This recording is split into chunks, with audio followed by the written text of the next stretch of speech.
Astro Tarot 2022. Choose by zodiac sign or favorite deck.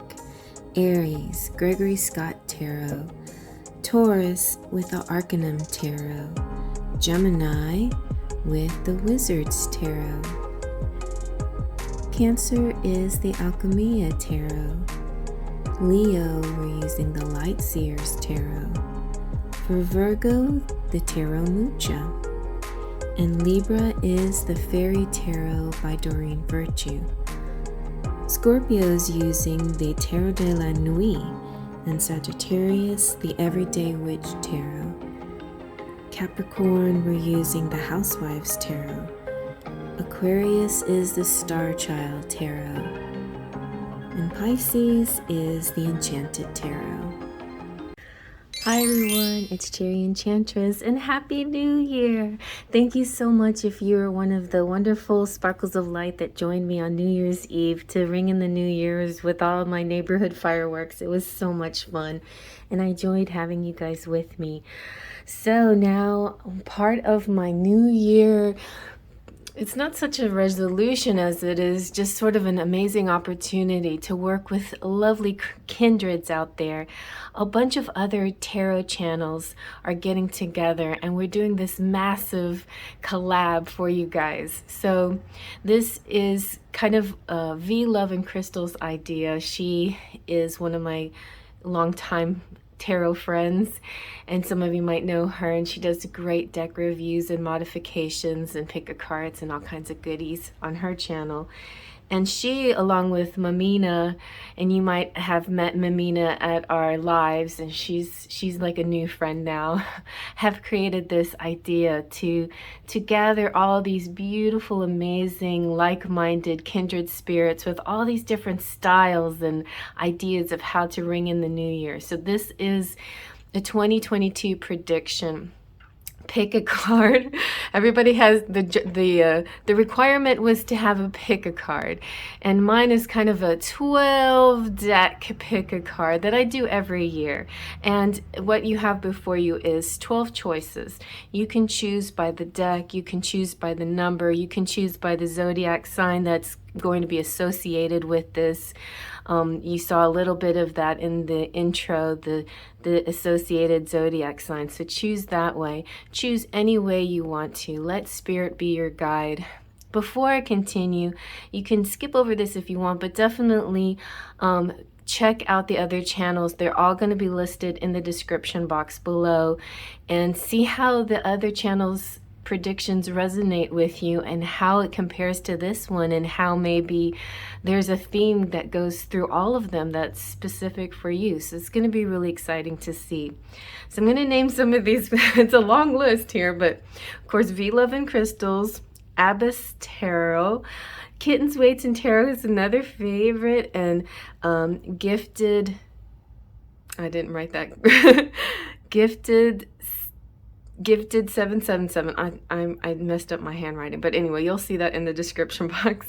Tanya Pizzoletto, Maminha, Divine Starseed, Fairy Star Tarot, Celeste Simone Tarot, Silver Star Priestess, Mystic Star Magic, Fairy Wisdom. We got another fairy in the group. Triple Moon Goddess, Wicked Moonlight, and Jenna's Witchy Corner. So all these wonderful souls have gathered together to create a beautiful 2022 pick a card for you. So please watch the other ones. I recommend them, and they've been like, we've had a really good time, like just chatting and making friends. I really think this is an exciting opportunity for all of us. So let me just go through. We're going to start at the top as 1, 2, 3, 4, 5, 6, 7, 8, 9, 10, 11, 12. The decks are listed below by name and also in the preview. So be sure to watch the preview if you want to know, if you want to get a close-up and get a good energy of which deck to choose. All right, everybody, so choose your... Let's go ahead and breathe like we usually do. Take a deep breath in. Close your eyes, release your breath. Open your eyes and let them go to that deck that's calling you. Are you guys ready? Let's begin. All right, and here is pile number 1, an Aries with the Gregory Scott Tarot. To go with it, I'm going to accompany it. We have the Energy Oracle, and then we're going to do a sprinkle of charms. If you want to get a very more specific charm reading, you can order a quadrant reading from me that will go through all 4 quarters of the year, get something more specific, and I'll be running those quadrant readings throughout January in my lives if you're interested in a discount quadrant reading. But those are for special order, and I just didn't want to take up too much time in this reading with the quadrant reading because it can be a little lengthy. So let's begin. Let's see what's up in a general sense for Aries in 2022. What's going on for the Aries?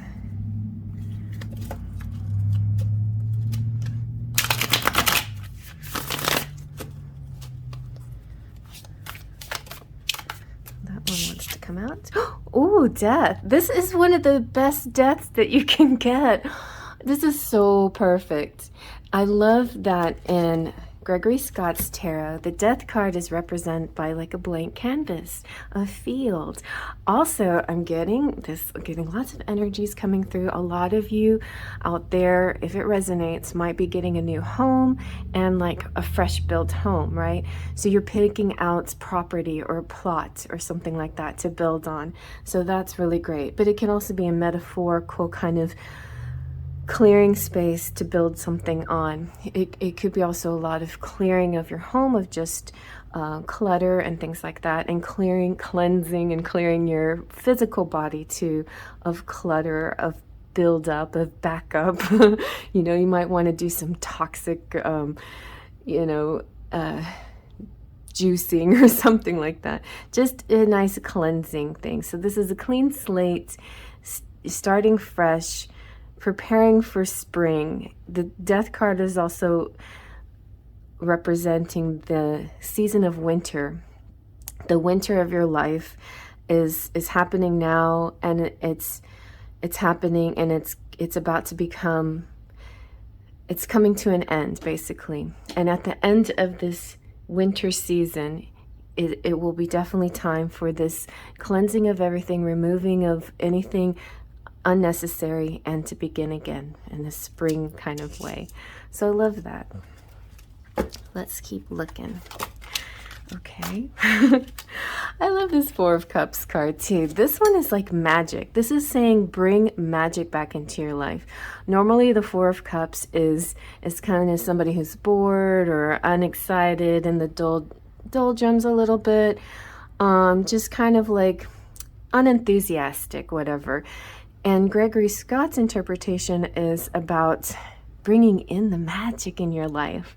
And this is like a glow up, a light, a lit force from within and all around you. It's seeing things differently too. Your environment, your vision is different. There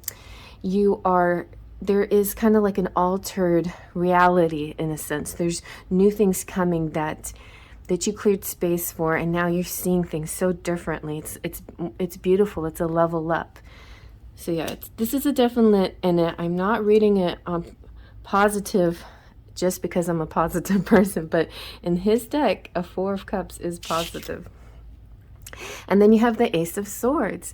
So Ace of Swords could be about new knowledge, education, speaking the truth, telling your truth, writing your truth.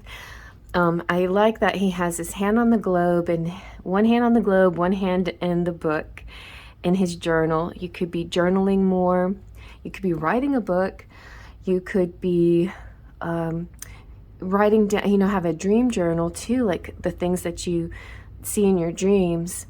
The world to me represents travel. It could be astral travel, like making note of the things that you see as you meditate or do mind traveling, but also physical traveling. You could do sort of a travel travel diary or journal, and expressing your feelings of how you feel during these travels. But this is also a journey, and you could be putting things in a diary about your journey, and yeah, and whatever comes into your mind. So this is automatic writing too, you know. Automatic writing is really cool. It's just letting spirit kind of take over your hand, and you just start writing things. You could even have, if those of you who are connecting with twin flames out there, you could do dialoguing with your twin flame. I've done things like that too. It's just to really be creative in your writing. Writing is not just for a book, it's for lots of things. It's about expressing yourself. Even if you're not a natural writer, putting things down on paper is really good. Also, travel plans, writing a to-do list. If you have plans to go somewhere, write a list of priorities of how you're going to get there, what kind of savings that you need to have, what kind of items you need to purchase, or whatever. Make lists, and so you can visually give yourself goals towards what you need, where you need to go next. I think maybe one more card, and then we'll go into your oracle.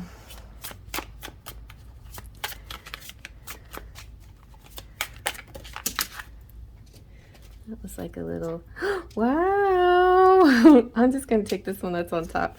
So this could be the year, you guys, that you find your all-encompassing contentment and your person. That person that completes you in every single way, if you haven't already found them. If you have found them, congratulations. You're leveling up. You are just feeling really good energy. Despite the outside world, you have an amazing kind of protective energy around you. The angels are always guiding and protecting you. Your rainbow is like your chakras in alignment and balanced.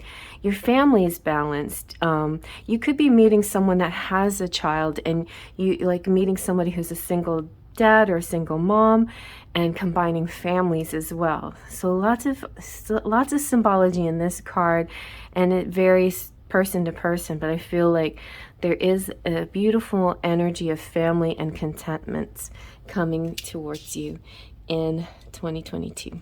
And we're already in it. I mean, you might start feeling it right now. All right, so let's see about your energy. I want to keep calling it enchanted. I don't know why. Energy oracle. What is your card? That would be so funny if the family card came out. Okay, let's see. Well, pretty close. You got a man holding a coin. So this is somebody who wants to provide for you, and or this is you, and or this is somebody who believes in your ideas and wants to give you some support, be a donor of some sort, or also a patron. So this also represents patronage in a sense of people supporting your ideas, supporting your work, buying what you have to offer. This also makes me think of, is that a cat? Oh no, that's a shadow.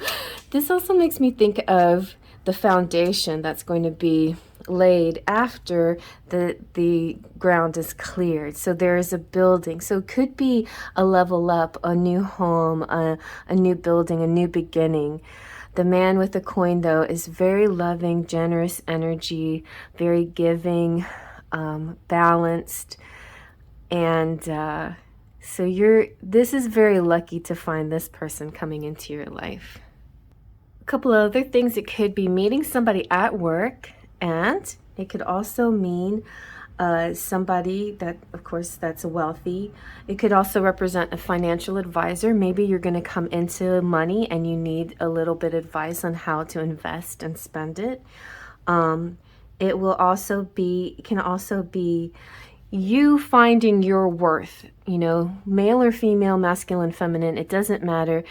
man holding a coin or woman holding a coin, it's all about your value of yourself and your personal worth. And maybe somebody's actually seeing your worth as well, and you know, expressing that they see you this way.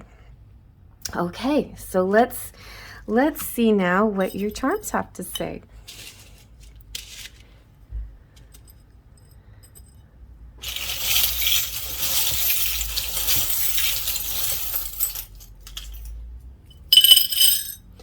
Oh, wow, you got some pixie dust. Before I forget, though, I'll sprinkle some pixie dust for you. This is a little added bonus for you. Ooh, you have fairy wings. In the forest, small lights glow. Those are fairies flying low. All right. And you have the mermaid who has lost her tail.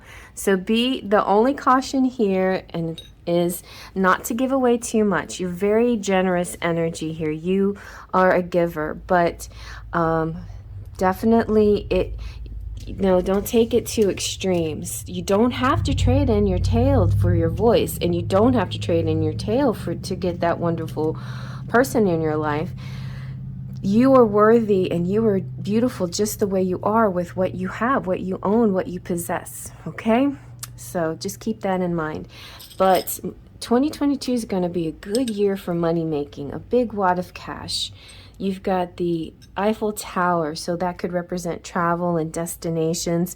It's also a transmitter tower, sending a signal to the universe of exactly what you desire in your life. It's that manifesting law of attraction tower where you're sending the signal out and spirit will return with your answer. You've got hope and USA and a miracle. And you have the Scrooge. This is the Donald Duck Scrooge.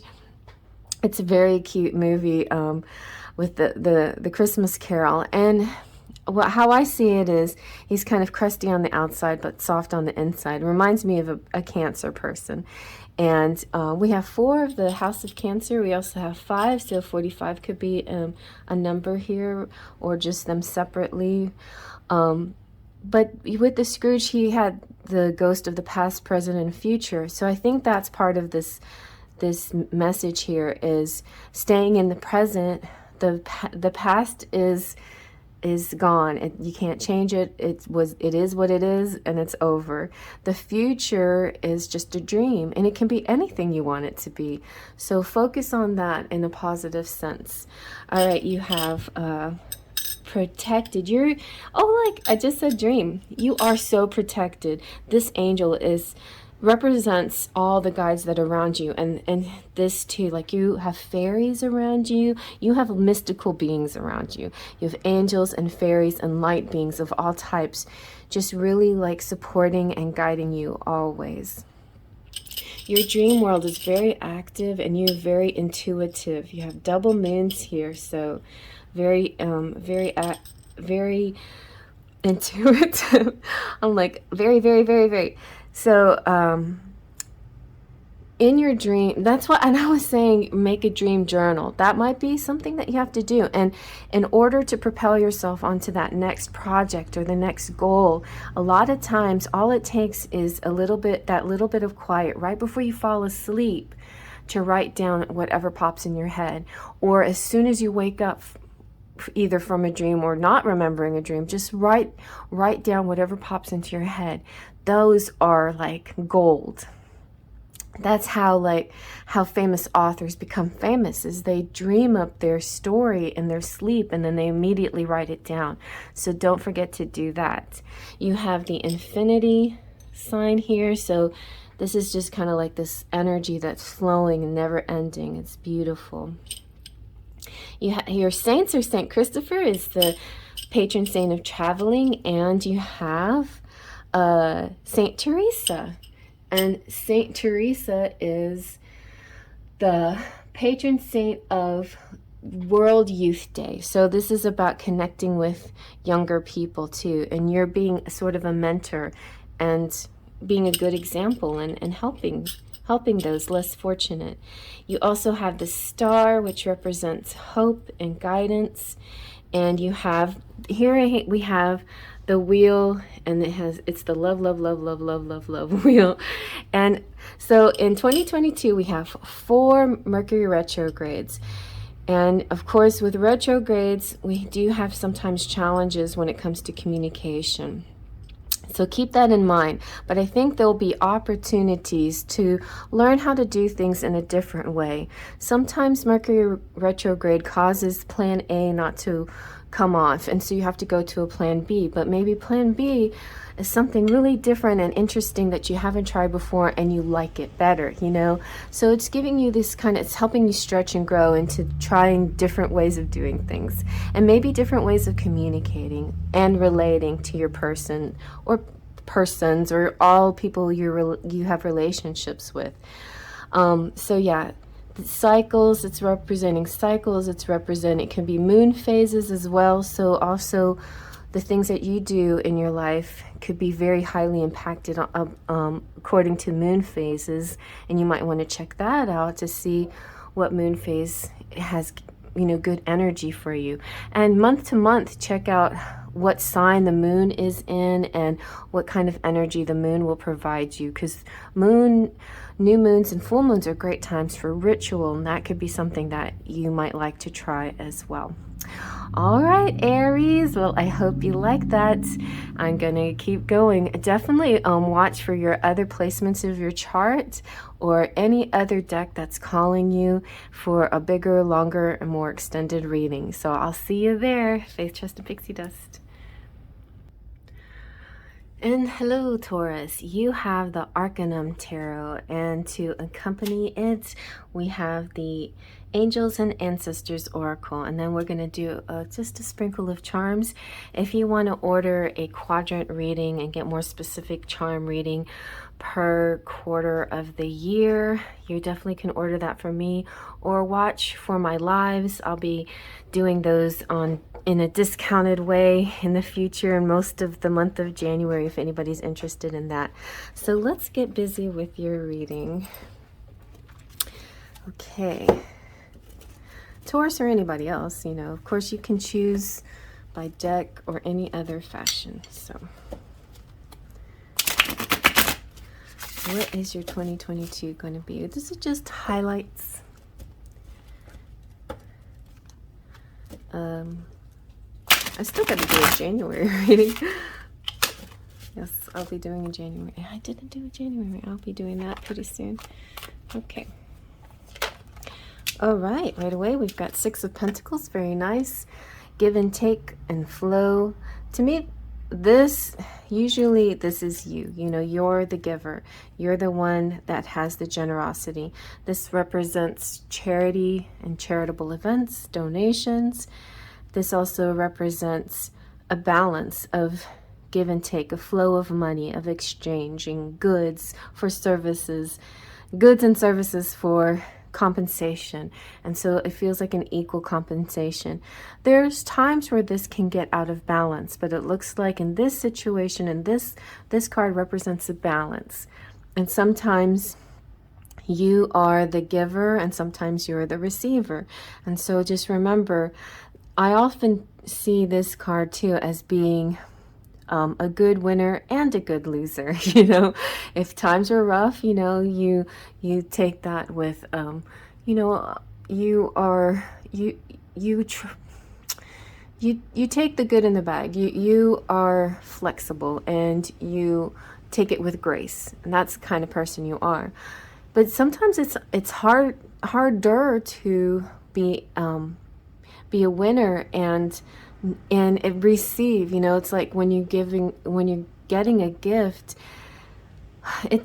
sometimes it takes a lot out of a person to even give the gift, but it's also important for you to receive it with a lot of gratitude and thanks. And it's not about you not being grateful, it's you being like, oh, I don't need that, you know, or I have enough, or whatever. It's important to receive it with gratitude, even if you know you already have enough, you know. But I think that, yes, it's going to be a beautiful flow back and forth. Okay. And a lot of times I've heard that card read as a twin flame card, like this energy of couples out there with, you know, receiving and giving, like a yin yang energy. So that can also be true. But definitely Pentacles means money. So good money progress. All right, let's see what else. And we have the physical coins in this picture.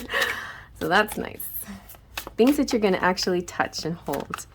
And you might not, it's probably not Bitcoin. Like, this is stuff that you're going to actually see in your hands. But it could be a Bitcoin investment or other investments, possibly.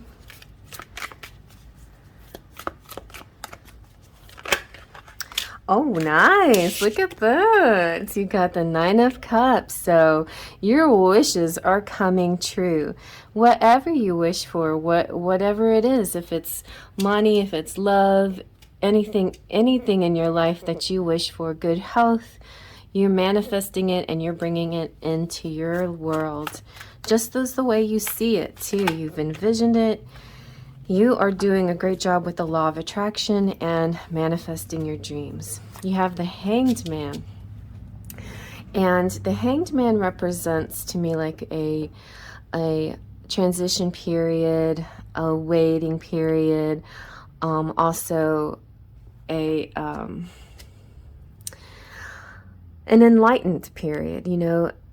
It can sometimes represent sacrificing, and in some very unusual cases, this tarot card represents being punished for some reason. But you never see things as punishment. You have a very bright and uplifted mind frame. This could also represent somebody that's a Pisces coming into your life. This person is happy. This person is joyful, giving thanks for what they have. And so I feel like it can also represent, this is my out-of-the-box thinker, because also it gives me the sense of meditating, but meditating upside down, or getting a different view, like looking at things differently and getting a different viewpoint. Now, somehow, some way, the Seven of Swords is creeping through. Seven of Swords is one of those strange cards, but I feel like there might be a little bit of Robin Hood in you or somebody else. You have plenty of money. You're feeling really good about yourself. There's a period of suspension, of seeing things differently. And maybe there's a shadow side that you see, and possibly, you know, this kind of feeling like somebody has enough already and I should give to somebody who has less. But you don't want to take from somebody else. If you want to be charitable, that should be from your own pockets, not from another place. Also, your wins and your gains should be from your efforts, right? What you put into the universe, not from some kind of scheme or something.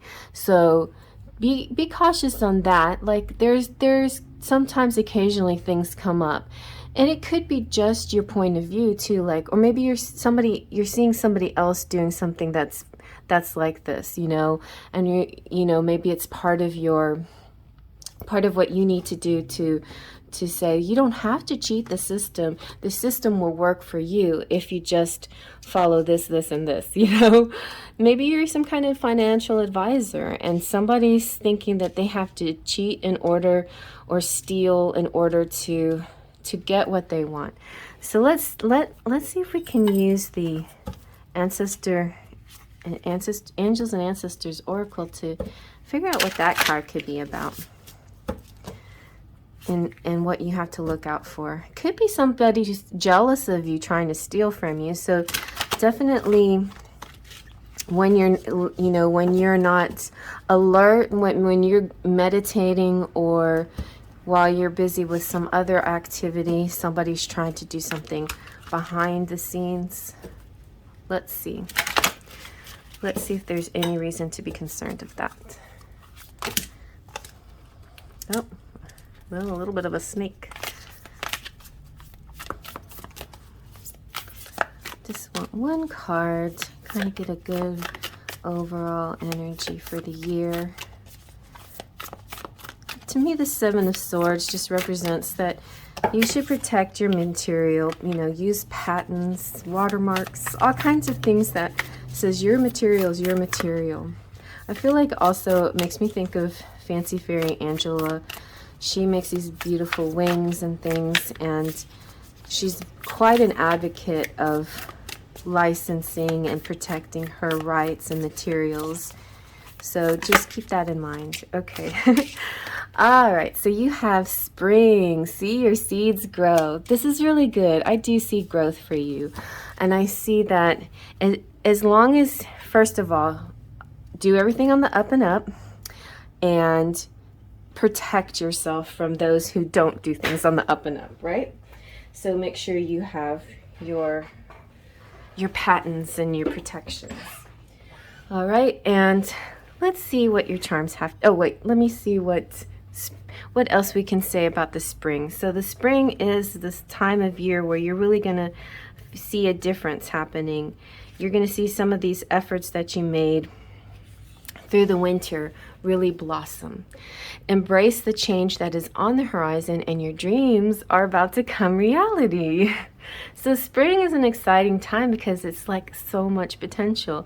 The animals are coming out of hibernation. You're going to feel like the sense of coming out of hibernation too. This wild hare is here because Celtic animal medicine, the hare brings intuition and rebirth. And hares are highly fertile, so their medicine can bring dreams to life. So if you are ready, your inspirations, your projects, your ideas are going to be birthed. So you definitely, this is like the step before birthing your ideas, just making sure that they're protected and that nobody can steal your rights, you know, your copyrights, whatever. You have copyright things. That's what's important, I think. There's opportunities for abundance, financial growth, expansion in your life and your soul, and also maybe in your love life as well. And this is in your future positions because we're going from left to right is current, or current energy. This, we're saying early of the year and towards later part of the year. So like I'm saying, winter into spring, and it's just saying that this is going to propel your whole year to bigger and brighter things for you. Okay, so let's see what your charms have to say.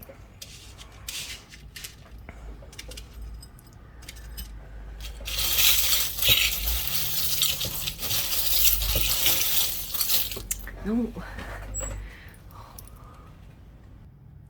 My kitty cat wanted to jump all over everything.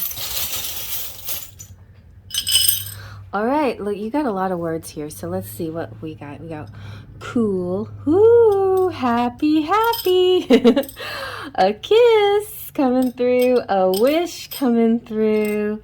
You've got Jack Skellington, some interesting fella here, may be interested in you. Some kind of unusual type of person, and maybe something having to do with Halloween. You have a kitty cat that can represent your familiar or some kind of spirit animal or guide. And the camera represents photography for one, but also I see it as your cell phone and sharing photos with somebody. And it could also be, part of your business has to do with your phone, sharing, posting things, sharing photos, and using your phone or your camera as your work.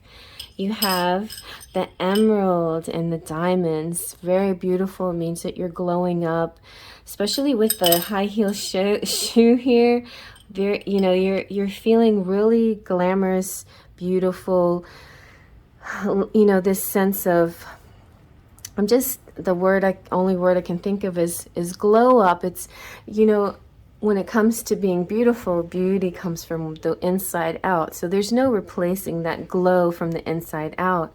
But when you're really glowing from the inside out, it doesn't take a whole lot more makeup or jewels or shoes or anything else. But those little details can definitely, even like enhance things, just make you feel even better. So, and those are kind of, to me, like treats to yourself, right? It's like little gifts for yourself to just boost this energy that you have, this glow up.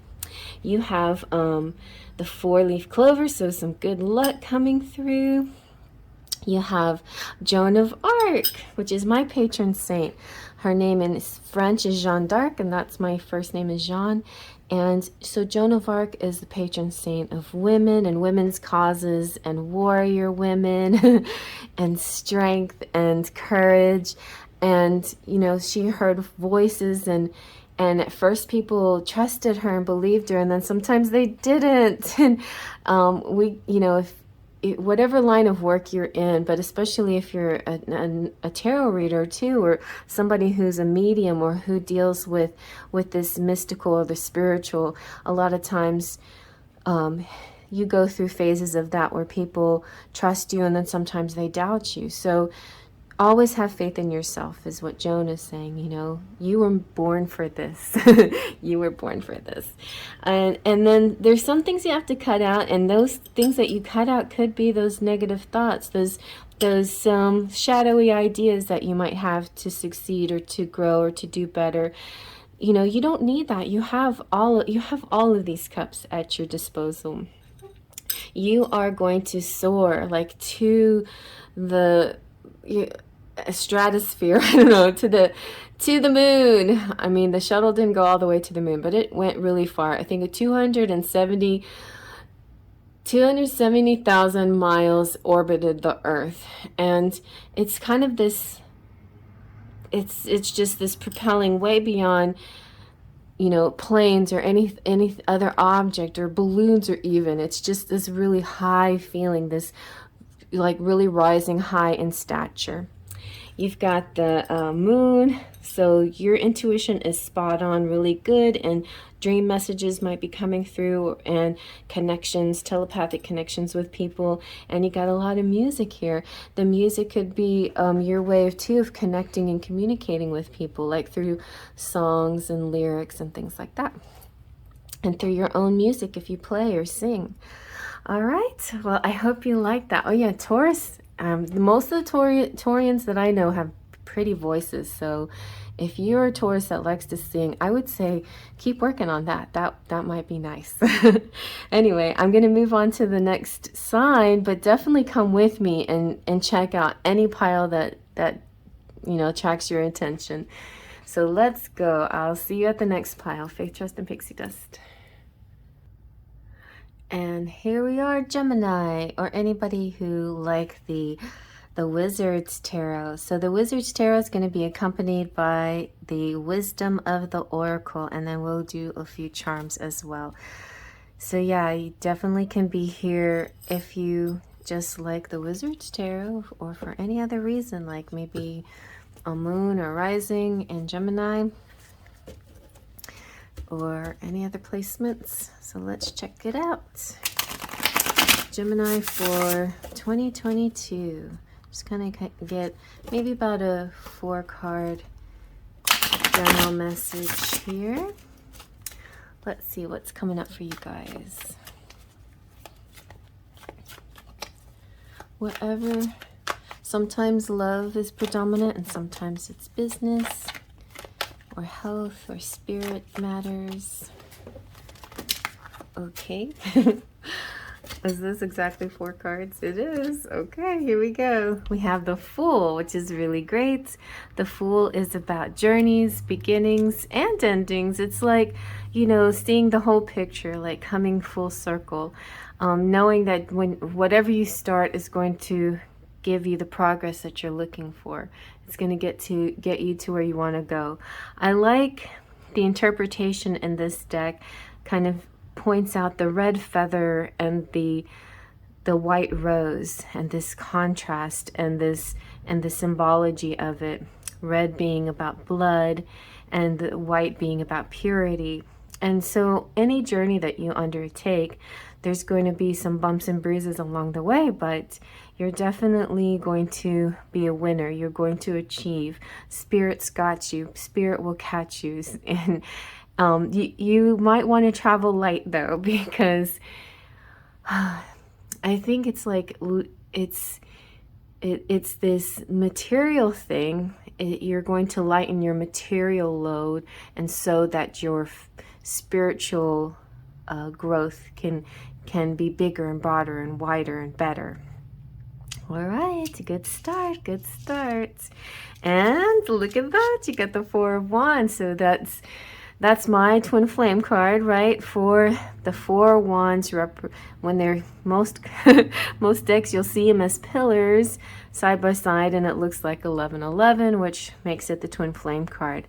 In this particular deck, it's like a portal, which is really cool because twin flames specifically have this connectivity that no other couple does. Now, if you might not be a twin flame, and that's okay. You can see it as the traditional meaning of Four of Wands, which is celebrations and things on the horizons to look forward to. But I can't escape this visual here of a person actually being on the other side of a portal, and there is a journey here, you know, the twin flame journey. So if this doesn't resonate for you, then maybe take it another way. But I think the majority of the people watching are on a twin flame journey. Portals to me represent pockets of opportunity, windows of opportunity, and they arise at different times. Astrologically, or for some kind of major event. We're having four Mercury retrogrades, and also quite a few eclipses as well, and moon phases and astrological events are just some of the things that propel and change and alter reality in such a way that gives you the opportunity, the portal to step through and meet your destiny, you know. But you have to do that. You have to walk through. You have to be the one that walks through. So there's Spirit will set it up for you a lot of times so that you can win, but you have to do the next step. You have to meet your destiny. Basically, that's what this is about. Whatever it is, meeting your destiny. Okay. Ooh, this is so good. Six of Cups. Oh, this is so sweet. I love this one because it's like mother and son, but it could also be like representing age differences. You know, it's not that I'm saying your twin flame is a little kid or anything like that. But what if you are 60 and your twin flame is 30, but when you were a few years younger, you might have been something like this. This kid might have been in your you know, witchy shop, interested in the same things you're interested in, but a way inappropriate age. But now that you are 60 and your twin is 30, that's still kind of a big stretch. But there's those twins out there that have quite a big age difference and age gap. Anyway, but I think this what this really is with Six of Cups. It's about nostalgia. It's a kindred feeling. It's connectivity. I love this too because it makes me think of generations as well. Like, even if you were born in the 80s, you know, if you're born in the 70s, 80s, whatever generation you're born in, you can still connect with somebody that was born in a different generation. So I feel like, because Six of Cups is about nostalgia and it's about reminiscing, childhood reminiscing, things like that, there's going to be a reminiscing here coming up with your twin flame, you know, or this feeling like age is not important here because I connect with you, I get you, you know. There's a sharing of love, there's a sharing of good feelings and energy. I love all these pretty decorative bottles and the books in the background. It just kind of gives me a feeling of shared knowledge and like kindred witches or kindred wizards, you know, people who have the same mind frame. It's also makes me think it's like your child following in your footsteps. You know, my daughter did that and it was so exciting. I was able to continue using my tarot beyond my early 20s when I had kids because my children were interested in it, and I shared it with them. So that could be sometimes a thing for you guys too, that this could represent like a legacy or thing that you're passing on with your children as well if you have kids. So a lot of meaning in this, a lot. And then you got the sun. Are you kidding me? This is like gonna be super nice year for you. The sun shines on everything with brightness, happiness, joy, clarity. I mean, there's nothing bad about the sun. There's no wrong. It's always, and when the sun is in your spread, it means every card is amplified. All the good in every card is amplified with brightness and joy and happiness. So lots of good. I feel like your biggest good is the journey, the spirituality in your life, and the connectivity with your twin flame if you have one. But if not, then it's a connectivity with generations. Could be ancestral healing as well. And if you have children, it could be like this healing or high energy connection with your kids as well. Okay, let's see. What does the Oracle hopefully will help amplify and explain all of this too. Clarify. The sun is also clarity. Anything that you ever wanted to know, any truth, any idea. Let's see how the wisdom of the Oracle connects with all of this. Okay. It's a very happy spread. Very happy. I love it. Oh, I knew this was going to come out. I just knew it because this is the happiest card in all of this deck. So you have the happiest card is the sun, and then in any deck pretty much, tarot or oracle, and the happiest card in this the wisdom of the oracle is no place like home. You are coming home to your twin flame. I just really feel this is a twin flame reading, and you know, but also for a lot of you who maybe if you're displaced, you're going to find an actual physical home. If those of you who you might be leveling up to a new home, you also may, your home life will be improving, your family life and your connections with family, your family history may be improving too, you know, the ancestral history and what came from your home, your home with your family. But I am going to I'm just going to get some key points from it from the book. So this is about authenticity. This is coming home to yourself. It's feeling at home, arriving at a place where you just fit, you know, being comfortable in your own skin and with the people around you. Home feels like safe and secure. It's a comfortable place to rest and create, a place that is known and you can call your own. And this card signals that your ability to trust yourself and feel at home in your own skin is beginning to solidify as you claim your dignity and integrity, aspects of yourself no one can take from you. It's funny too, in dreams, the house or the home represents your body. It's like your temple. Your body is your temple. And I think this is also a sign that you're feeling, like literally feeling good within your skin, like you're feeling good about yourself and your body. You might be going through some changes of your body, but even if you're not, there's an acceptance of your body, an acceptance of your vessel and the vessel of your soul, you know, this thing that we call body, that's the home of our soul. So there's a nurturing that you're doing that's a little bit different than before. Before, maybe aggressive exercising or aggressive dieting or whatever to just plain lose weight is not exactly what's the right approach for your body. Your body needs care. It needs water, nourishment. It needs sunlight. It needs rest. It does need some activity, but it's not shouldn't be it shouldn't necessarily be the whole no pain, no gain kind of attitude that we've always had. It can be if you want to, and that's definitely it can be kind of fun to feel that progress, you know, feel a little bit of pain to have bigger gains later, right? You can totally do that. But honestly, this is a different kind of feeling good in your skin. This is not just about aesthetics. It's about just like releasing, surrendering to the marvelous person that you are.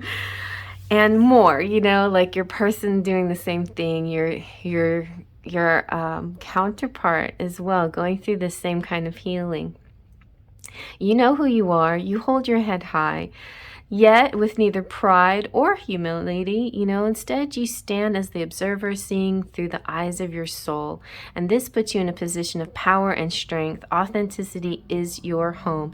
You are safe here in the house of your spirit and with spirit.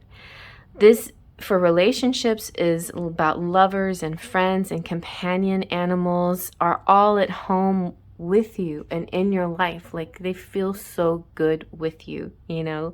You are in sync with them. You're full of love. That's what this feels like too, like being completely in sync with the people in your life and in your environment. Your children, if you don't have children, then your pets, and if you don't have pets, you know, anybody you relate to, even if you live alone, being good within your own self, the relationship you have with yourself. But in general, this is about relationships too. Well, this is the relationship message. If you're in relationship, even if you're not in a romantic relationship, this is relationships of all kinds with anybody. You know, I feel like this is going to be the year where you're really going to relate easily and fluidly with people. So with prosperity, you also, by acting authentically, you command your worth and reflect back exactly what you wish for yourself. And so you're going to have good business choices, good investments, creative projects are going to flow. They're going to be, everything you do is going to be very on point and powerful and strong. It's because when you're your authentic self, you just kind of, and you're very, like, you're radically accepting of who you are, you know, of your journey. Like, this is, when you are fully yourself, radically accepting everything in your journey to date, both successes and failures, you will see the divinity in all things. Abundance is natural progression when you experience this kind of authenticity. So that is your message. You know, there are going to be some low points, you know, and there's high points and low points, but in a general sense, I feel like you have found your home. You're going to find that home, especially with this amazing spread. But I'm giving you just a bit of a warning because as you're reading this, you might end up with expectations, right? You might have this enthusiasm and expectation and start reaching and grabbing. Don't get too carried away with reaching for something that's gonna easily come to you without too much effort, just mostly a positive outlook and the same path that you've been on already, this journey that you've been on of enlightenment, of self-love, with neither humility nor pride. So keep it up. Very nice. Okay, so let's see what your charms have to say.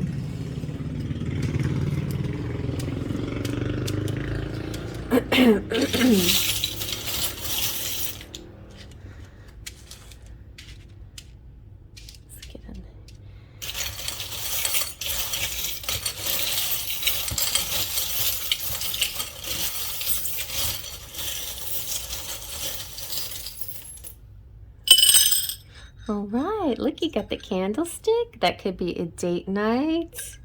You have, I mean, you might have several date nights throughout the year, but a very special, specific one, like a serendipitous date maybe. You have this Kundalini snake, which is really good. So one of the things that you might like to try if you want to level up that physical body is do some yoga or belly dancing or Kundalini meditations, where you balance your chakras from your root chakra all the way to your crown chakra. This is releasing the Kundalini. Feels so good and so empowering, and also very sexy. And it can represent a sexual attraction coming through, feeling more of that good in your skin. And this is maybe also you're glowing up, your skin is looking really good. For those who are in the beauty industry, maybe your products are selling really good, or you're just, you know, you, in a general sense, it's just feeling really good in your skin. And yeah, makeup or whatever you use, whatever it is you're using, that special cream or that's so funny. I was just like, things were just falling down because the cat was bumping into everything, and this fell down. This is like a anti-aging thermal cleanser. I'm like, oh, okay, I'll do this later. All right, and right before you're reading, that one fell down. So it's like you're ageless too, like you're forever young. You have such a youthful appearance. Geminis have that boyish, girlish quality about them. They never age. And then you have your very little Christmas surprise box. I don't know what you got for Christmas, but something that you might not have realized is 3 magical angels came out at Christmas time to start working magic in the ethereal world on your behalf. This is the angel of dolls, the angel of faith, and the angel of sweet candy canes. No, that's not doll, that's a fire. Fire, faith, and sweetness. It's almost like faith, trust, and pixie dust. But anyway, these angels were a gift. They're a gift in your life. They could represent a lot of things that come in threes, but definitely Christmas miracle. Something very special happened. It's like your little Pandora's box, but in a positive way. Like anytime you need it, you can open it up, and it's like a genie. It flows out, and your 3 wishes can come true. It's magic. It's your angels don't need to be in a box, of course. You know, your angels are ethereal, and they're all around you, and you know, they don't need to be closed up or locked up. But it's just a symbolic kind of image of a gift, right? And that's exactly what you have in your life. Yeah, you got the Christmas tree here. So something very magical happened at Christmas time. Even if it's not something that you really recognized openly, it's definitely a behind the scenes magic that's happening for you to create this magical year of 2022 for you. I know it seems, with the world and the news and the way things are going, that it seems a little bit like, how in the heck am I going to have a great year with everything that's going on? But you just never know. You never know.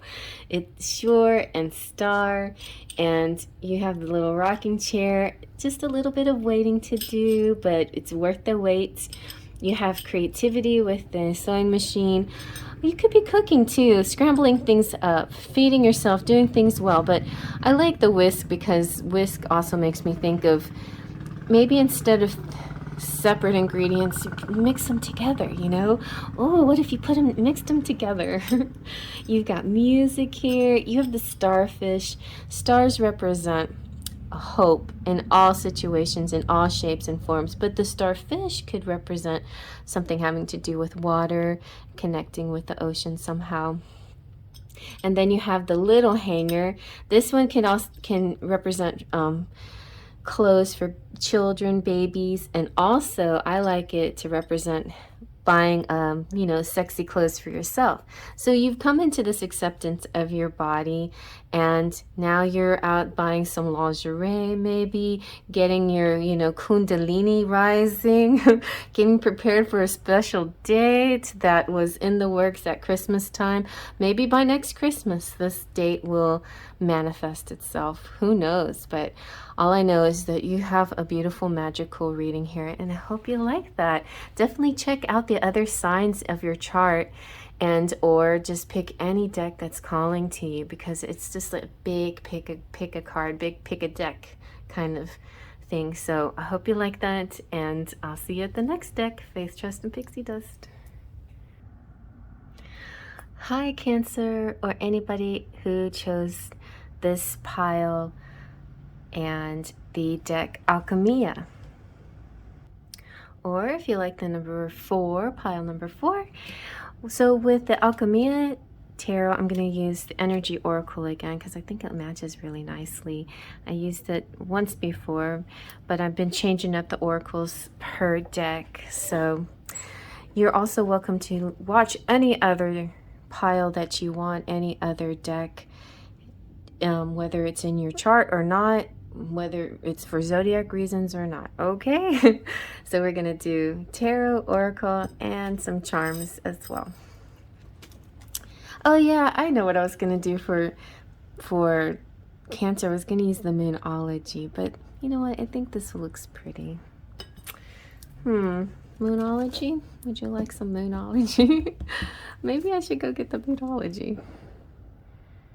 I'm thinking I will. Okay, so Moonology. It doesn't like match, but it's kind of like night and day, like sun and moons. Okay, so let's see what your tarot message is for Cancer, or anybody else watching. Sun, moon, or rising, or however you want to do this. House, the 4th house. 4th house placements.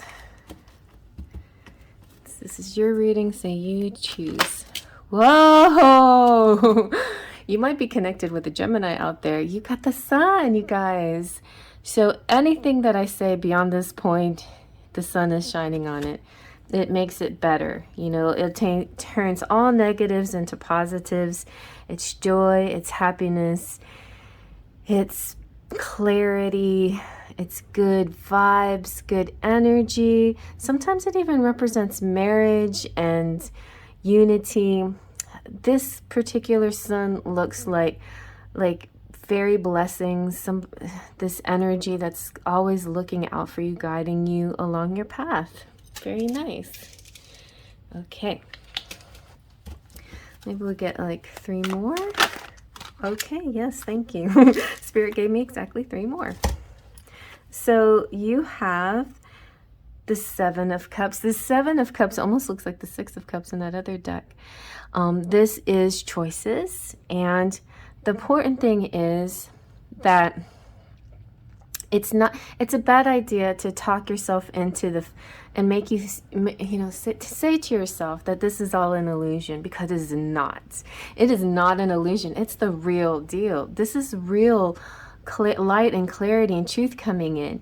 So you might have this little moment where you're like, is this for real? Am I this lucky? Can I be this lucky? You know, can I have because the sun is luck, you know, too.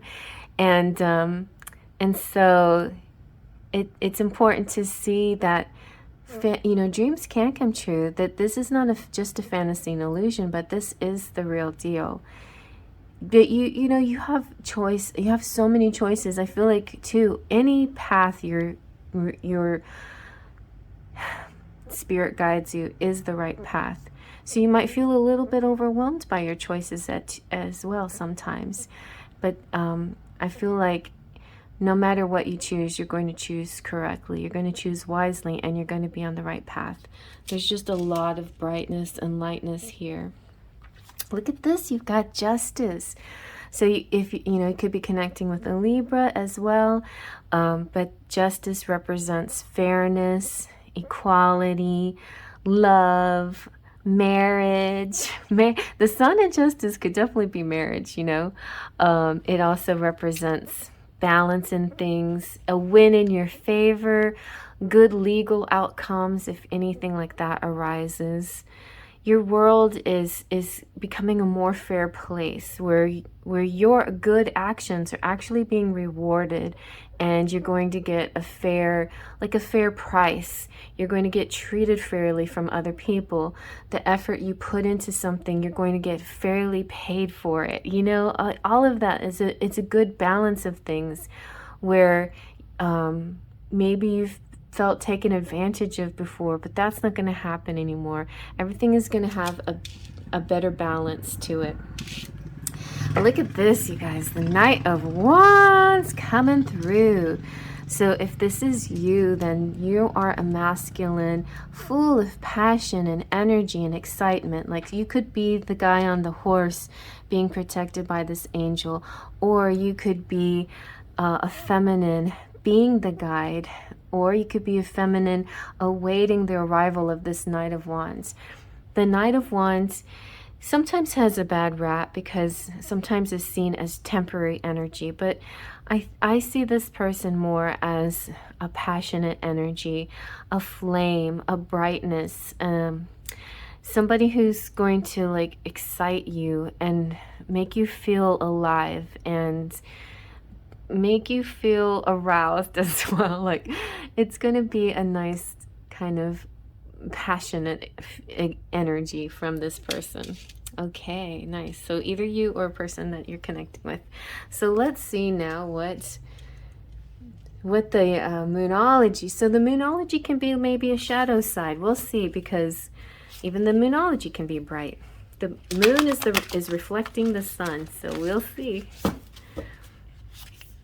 I've got this setting on warm, so this very beautiful, bright, warm, already warm deck looks even warmer with my filter. Okay, let's see what your oracle is.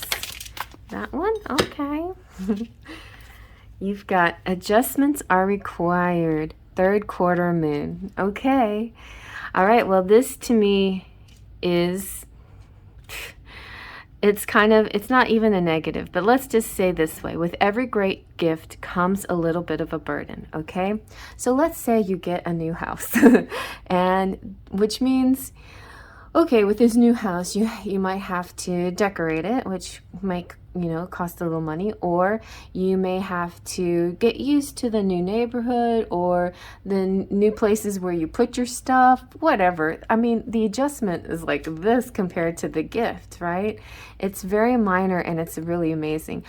So let's say, for instance, you go from a single person to a married person.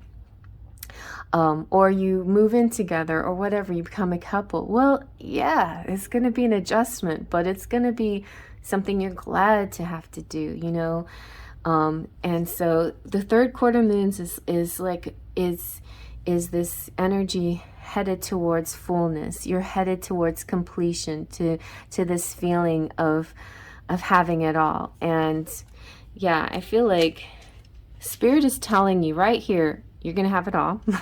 And here's how it's going to work.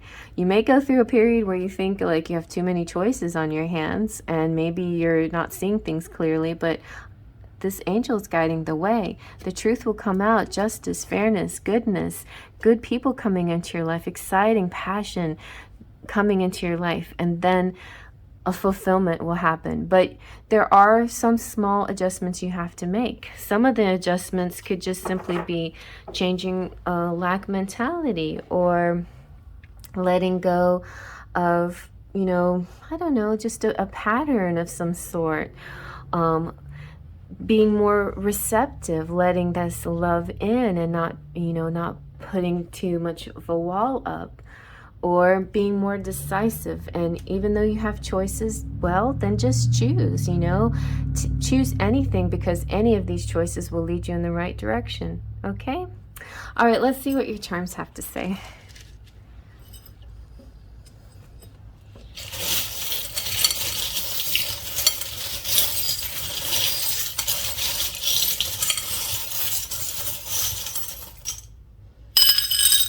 Okay, you have Tinkerbell, and she is pixie dust. So she is that final phase, the magic that happens that brings all of this together. Like, you didn't know how it was going to happen.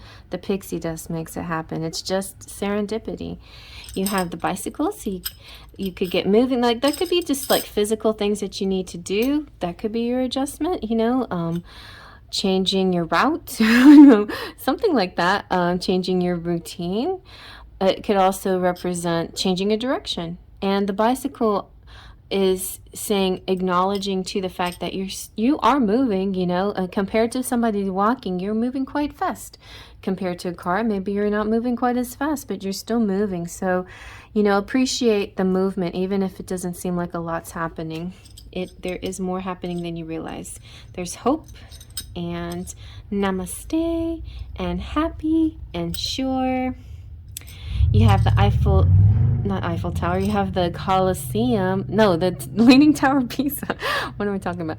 The Leaning Tower of Pisa is in Italy, and it's leaning, and it could be a destination. It could represent towers, like buildings, big buildings, schools, courthouses. I feel like there is a possibility some of you might be dealing with legal issues, bureaucracy, red tape and stuff, and maybe that gets you a little bit overwhelmed, but justice is coming through for you, a win in your favor. Everything that you wanted, your dreams are actually going to come true, so have faith in it.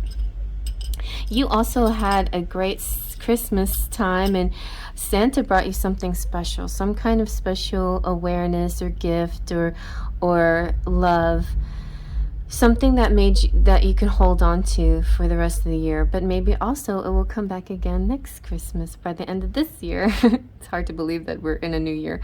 Oh my gosh, you got that I got your back. I love this one. This is all about, to me, this is like, you know, like this could be like a motorcycle ride too. You know, this could be holding on to somebody out on your bike ride, you know, on this ride, on this journey, you know, this journey together. You have each other. This also makes me think of parents to you know, piggyback rides for their kids. It's like you could be the parent or you could be the child, but this person has your back. They're not a player, you know, like the Wands Knight always seems sort of the in and out energy, the player type, but they're not. They've got you back. They're there for the long haul. Could be maybe it could be a biker type of person, or somebody who rides a lot or travels a lot, something like that. We've got fire, so definitely passion here. We have the cello, deep voice, or somebody who plays instruments, or there's just music here for you. We have the snowflake, not because you're a snowflake, but it could be some snow where you meet this person or you connect. The next time you connect has something to do with snow or the weather. But the snowflake to me represents one of a kind, no two snowflakes alike. It also kind of represents the miracle, like one in a million. We have the ship, so the ship could be like ships coming in, you know, it's your investments, your money, your travels, and shipments waiting for, you know, Amazon or whatever, things coming in. So there's going to be like a nice flow of that kind of energy as well.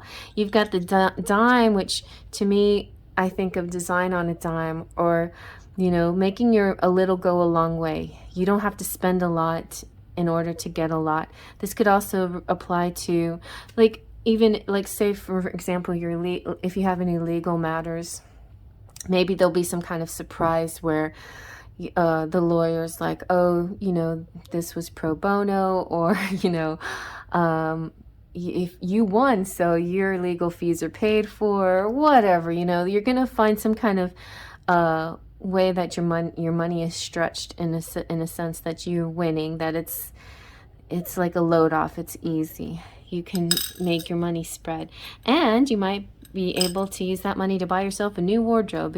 Definitely, you know, invest in yourself and buy yourself some clothes or something new that you might need, you know, whether you need it or not, whether it's a want and not necessarily a need. I think you should, you know, buy yourself something. Buy something pretty or handsome. Okay, you guys, I hope you like that. Thumbs up if you like that, and feel free to comment below as well, and check out all the other piles. Whatever attracts your attention, just do it for fun. It doesn't have to be a zodiac thing for you. If you don't want it to be, you can just watch it for whatever reason that you're interested in it. Okay, so I'm gonna move on to the next. Faith, trust, and pixie dust. Hi Leo and pile number 5, and anybody else who decided to choose the Seer Tarot, which is one of my favorites. And with it, I'm going to use the secret language of light oracle. So we'll just do a light show. And then we're going to have some charms too to go with that. I feel like I need to edge this deck. Not sure. Mostly it's a very luminous deck. So yes, let's begin now. This is for Leo, but it can be Leo Sun, Moon, Rising, or any other placements or any other reason why you're here.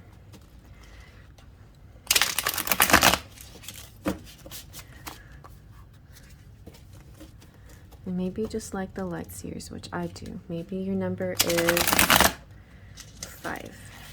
Maybe you like the timestamp. I think we'll see what the timestamp is. Right now it's like 27, but I'm going to have an intro with this and everything. All right, let's see what we got for your 2022 Leos. Turn it around this way. I don't normally read reversals, so if something reverse comes out, we'll take a look at it. Everybody's getting the sun. What is it? It's like sun for everyone. I feel like maybe some things are actually going to turn out to be good this year. Come on, universe, give us a good year. We deserve it. You know, we might be facing a little bit of trickle over of 2021 when it comes to the pandemic or whatever, but maybe there will be a nice change for us in a collective way. So anyway, you got the sun. Oh my goodness. Sun is light, bright, clarity. It's happiness, joy. This particular sun card is very nice. It's a very strong connection between a feminine and this solar energy. It also seems like I'm hearing like a great meditation this person is doing with this light coming through the crown chakra, and really like a lot of energy here. Beautiful, really good start to your year. And look at this, you got the 4 of Wands. This keeps coming out too. So there's a lot of twin flames here in this community watching. And this is about celebrating and joy. Again, more joy, more, you know what? You're the kind of person that even if life throws you lemons, you turn them into lemonade and you have a party with that lemonade. Oh my goodness. And you invite all your friends, and then your friends insist on paying you big top dollar for the most delicious lemonade you've ever made, and you're making money and you're hanging out. You know what I'm saying? It's like any situation that you're in, you turn it into a win-win situation. It's beautiful. It's also 4 of Wands. You know, it's the 4 pillars, which look like 1111, and that's why a lot of tarot readers refer it to the twin flame card, and I do too. I like to see it like that. And so connecting, and you could be same-sex connection as well. There's, you know, that's a possibility here, but if that doesn't resonate, don't even, you know, don't worry about that imagery. Just know that the image of the excitement and enthusiasm is there. Oh no, what's happened? What's happening? So next we have the 5 of Cups. So it started off great. Everything looked fine. And then what happened? You went into the doldrums. The 5 of Cups is saying that, okay, be very careful to not just look at those cups that have turned over, but look at all the cups that are upright and that big river behind you, you know. And this is interesting because it's almost like you're doing it. You're dumping over something with your feet too. Maybe you need to get a pedicure. Something with your legs and feet. So be aware of the way you see things, you know, your mentality, so be in the present, go back into the now. Whenever you find yourself slipping into that mental energy and the ego energy and those dark moments, whatever, the shadow moments, try to recenter yourself and go into the present. Observe yourself, observe your surroundings, and be in the now, and be grateful for what you have around you, because you have so much. This is you. This is your natural state, is to make you know, lemonade out of lemons. And so what happened here?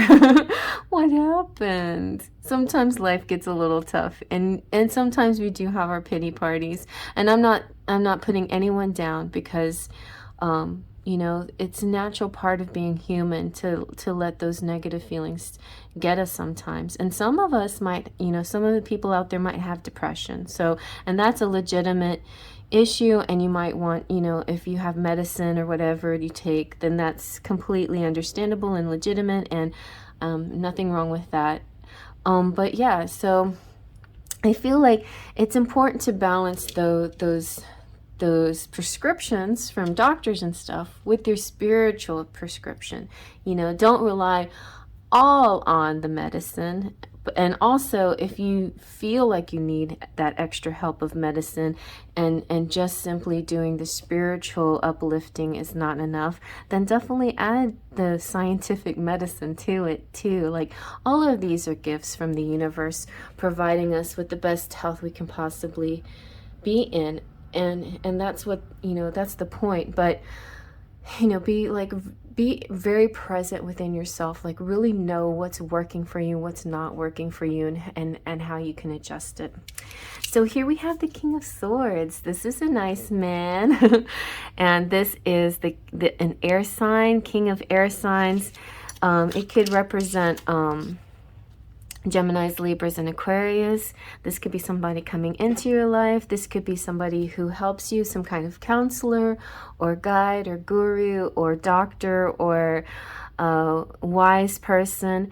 The King of Swords is very intellectual, so they're of their minds, and sometimes that can be helpful if you're needing just that practical advice. You know, that clear thinking, unemotional, and very precise, and very matter of fact, and full of knowledge and education, an educated person who just knows what they're talking about.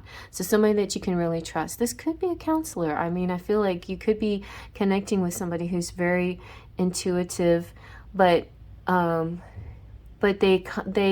definitely more leaning to the logic and the science, and that helps you because you need a good balance of both. You know, you need to balance those energies in your life. And this could also be you, the King of Swords, you in your power and clarity and truth, feeling yourself as this power energy, this strong force, this knowledge, having this great knowledge. Also, sometimes because it's swords energy, it could be a little protective and a little defensive. And if you need that kind of energy in your life, a little bit of protection from the harshness of the world, if you're maybe an empath or something, then that's this energy, this person, whoever this is, it's you, or an energetic part of you, or higher self, or angel guidance, or an actual person. This is going to be a protector, or he or she, or whoever it is. All right, let's see what the secret language of light says. You definitely need this, the oracle, because this will be your guidance.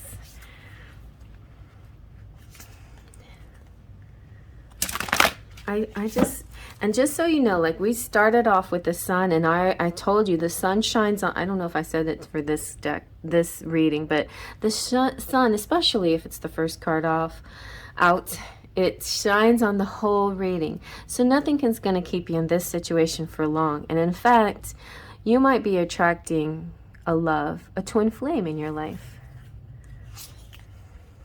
Just when you least expect it. This could be your Cinderella moment, you know, when her dress gets torn up and she's thinking, oh, there's no hope or whatever. And here comes the fairy godmother and her dress and the ball and the shoe and all of that and the prince, you know. See, you never know what can happen next. Okay, let's see what the secret language of light says.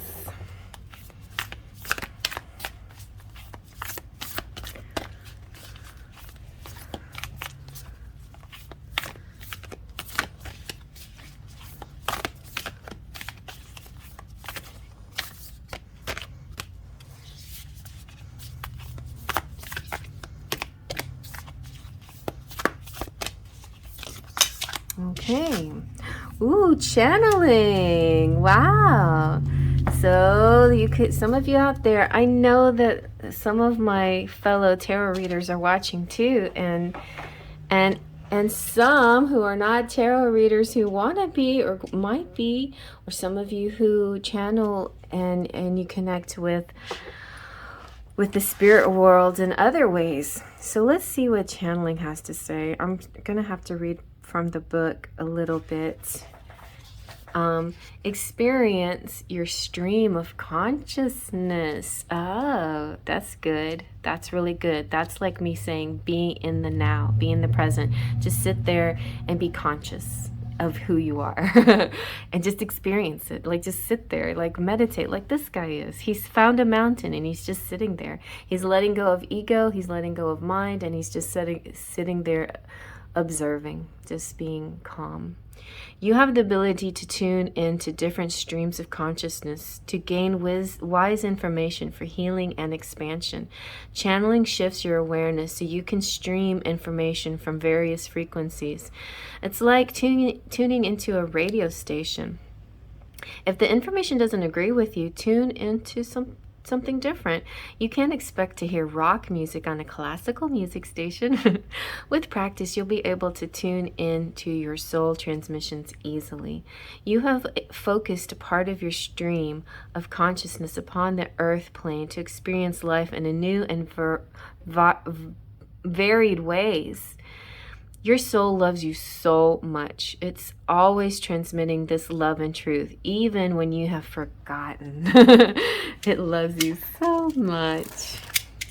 I want to look at this a little bit. Look at that. Such a pretty art. Really beautiful. And yeah, I just feel like you definitely might have guidance. Somebody that you can maybe meditate with, that you can help focus and center yourself. I love that. There might be different kinds of meditations that you can try. There's one where you can just gently close your eyes, imagine the room is filling with light, smoothly and effortlessly breathe in light from higher dimensions, and imagine moving into higher realms of love, and then breathe out and feel it move around you like a gentle mist. It is healing and revealing. You're becoming calm and peaceful as your energy aligns in fullness and harmony. You have access to more of your light, more awareness of your soul and purpose. And while you're here, contemplate these guidelines for channeling. Is the information consistent? Is the information helpful and valid? Is the information uplifting? What is your motivation for channeling? Always channel for yourself before helping or channeling for another. And walk in a new light of knowingness and stay here for at least 30 seconds. Then when you feel ready, focus on your physical body and breathe this unique experience into your body. Open your eyes and smile. You are flowing in a stream of consciousness. Ooh. Acknowledge how Source sees you. Imagine seeing yourself through the eyes of your soul.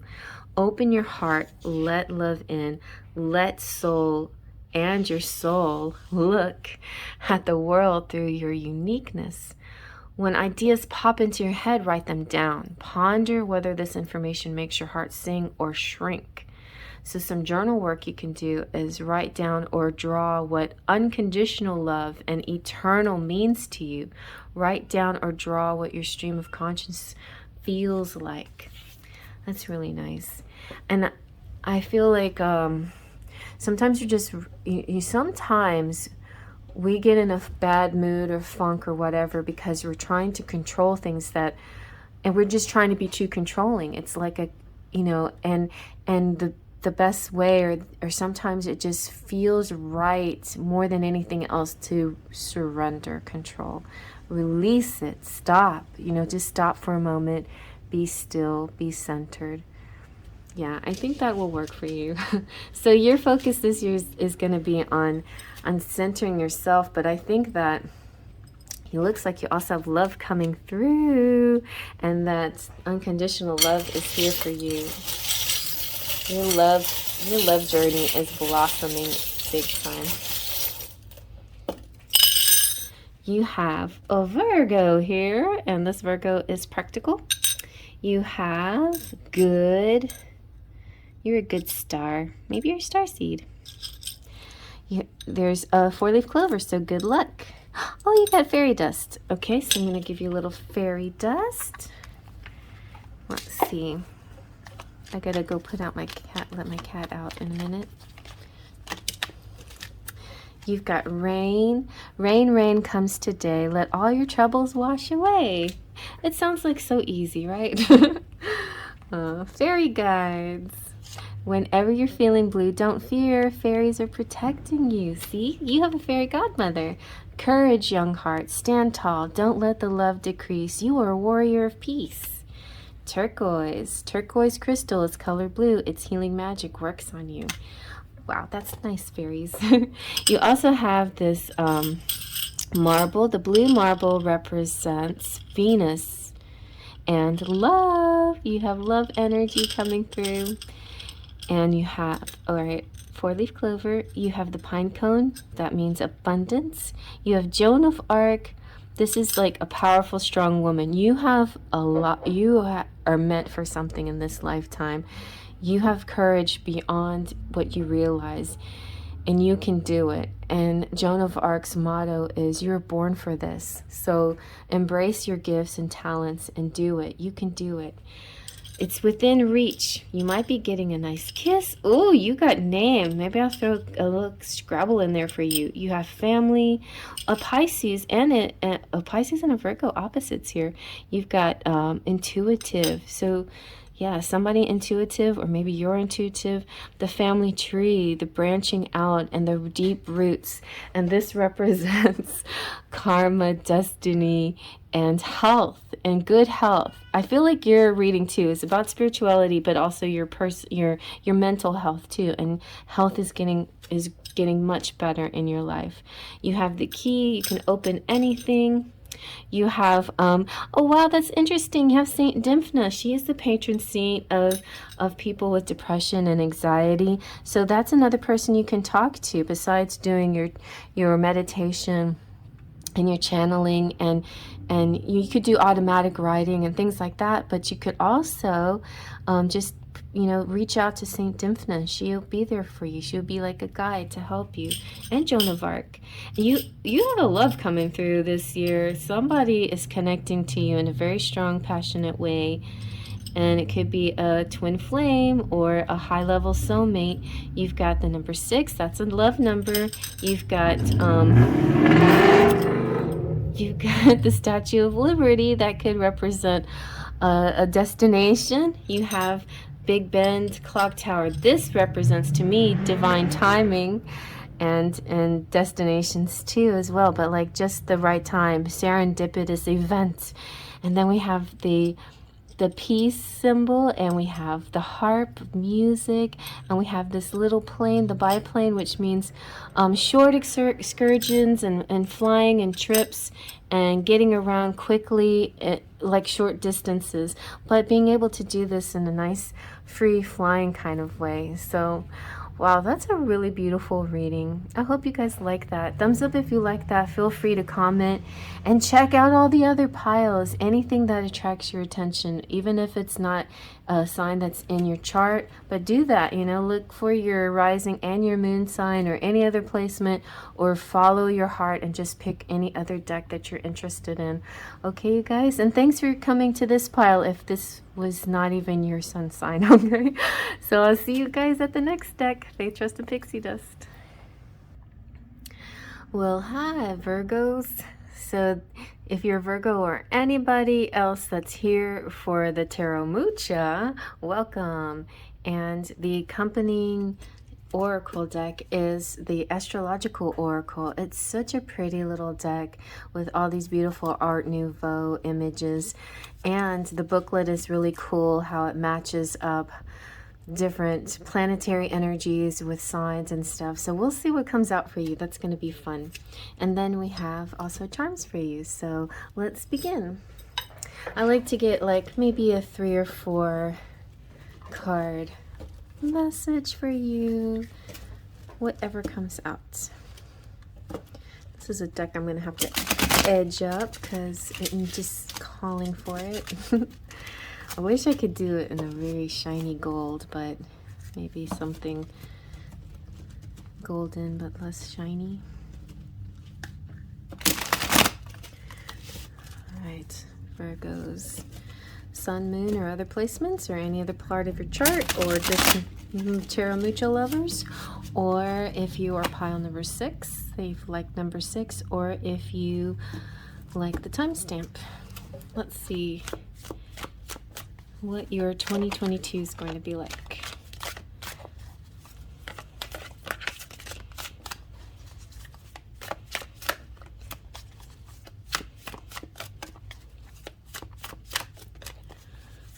What is your 2022 going to be like?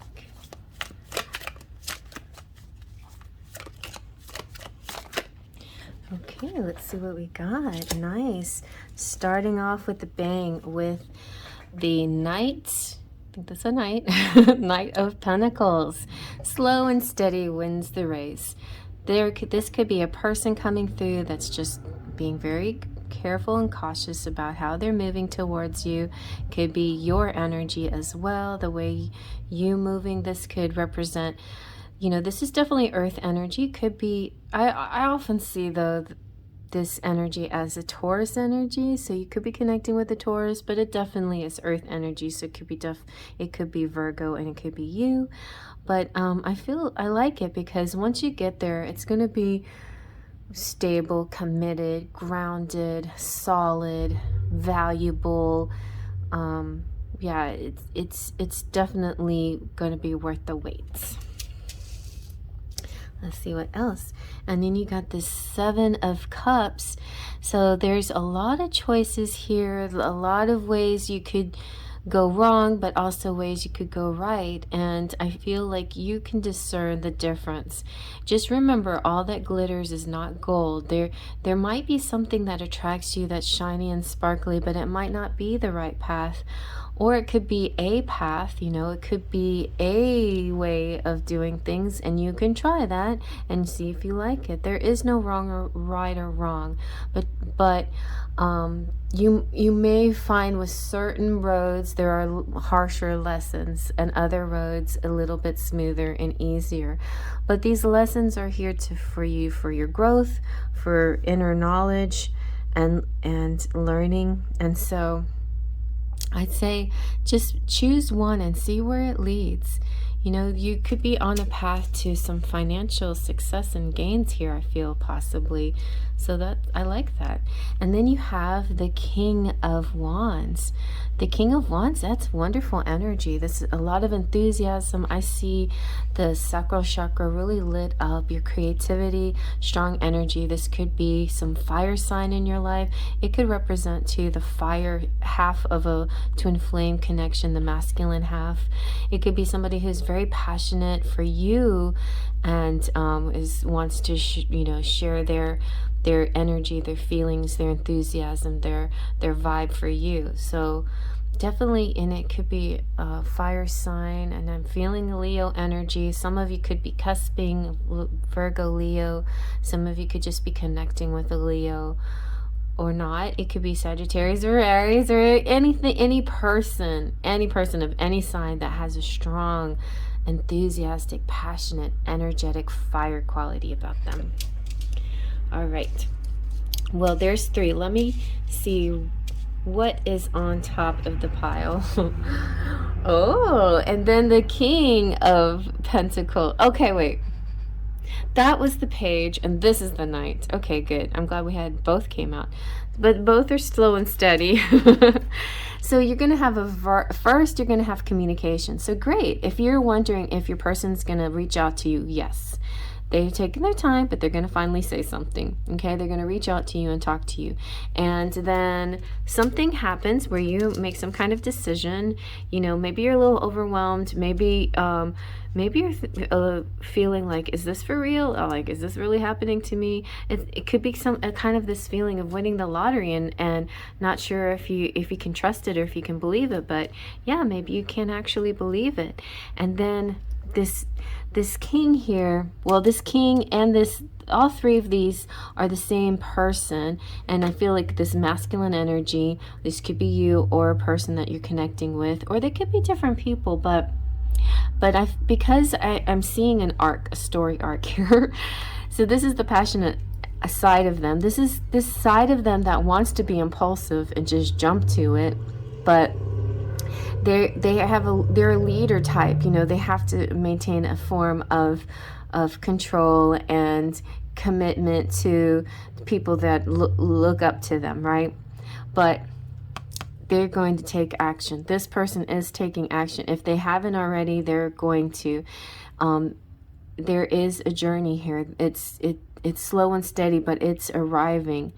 And they're arriving with an offer and maybe a commitment. So if you're already connected with someone and you're not waiting for someone to arrive, then this just represents somebody like coming home, bringing home the bacon kind of thing. Like I have something more to offer to our situation, and we can use this to upgrade things or whatever it is, you know, something like that. So there's choices being made. There's good communication, solid, committed communication. This could even be proposals for some people, you know, engagements and passion.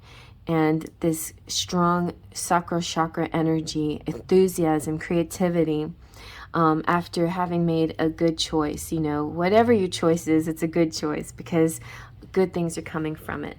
So let's see what your astrological oracle has to say. It's going to be interesting how it matches up.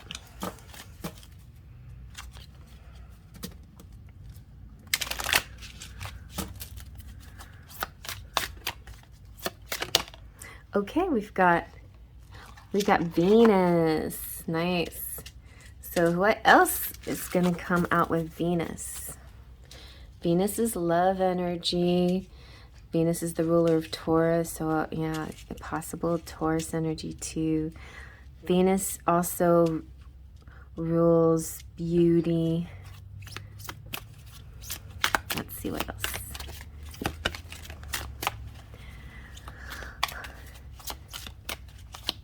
The thing with this deck, it's like they compare the two different cards with each other, which I like. I like it. Venus in, okay, we got three choices. Venus in Aquarius, Mars. Okay, we have the sun. Okay, maybe all of these signs in Aquarius. All right, so we have Venus in Aquarius and the sun and Mars in Aquarius. So let me just, okay, this kind of sense of freedom. Maybe this guy, maybe this energy, this earth energy isn't as appealing as it seems, because commitments are nice and solid quality is nice, but maybe you want something a little bit more free, because Aquarians like their freedom. So let's see what I get for you. So sun in Aquarius is yours is the innovative light of truth. That's a good one. Then Venus in Aquarius is envision acts of beauty that change the world. Mars in Aquarius is the time is right for revolution. And what else? Okay, so that was it. Venus, Mars, and Sun in Aquarius. Great messages. Revolution. Acts of beauty that change the world. I love that. So you're going to do some amazing things this year. And you might have these different people that come through your life that help you, that give you that keep you grounded while you reach for the stars kind of energy. That's what I'm feeling. And it's funny, when you have moon in Aquarius, it's not such a bad thing to be a lunatic. But yeah, so Venus in Aquarius is that beauty. The sun in Aquarius is a great message as well. It's yours is the innovative light of truth. I love that. All right, so let's take a look at what your charms have to say.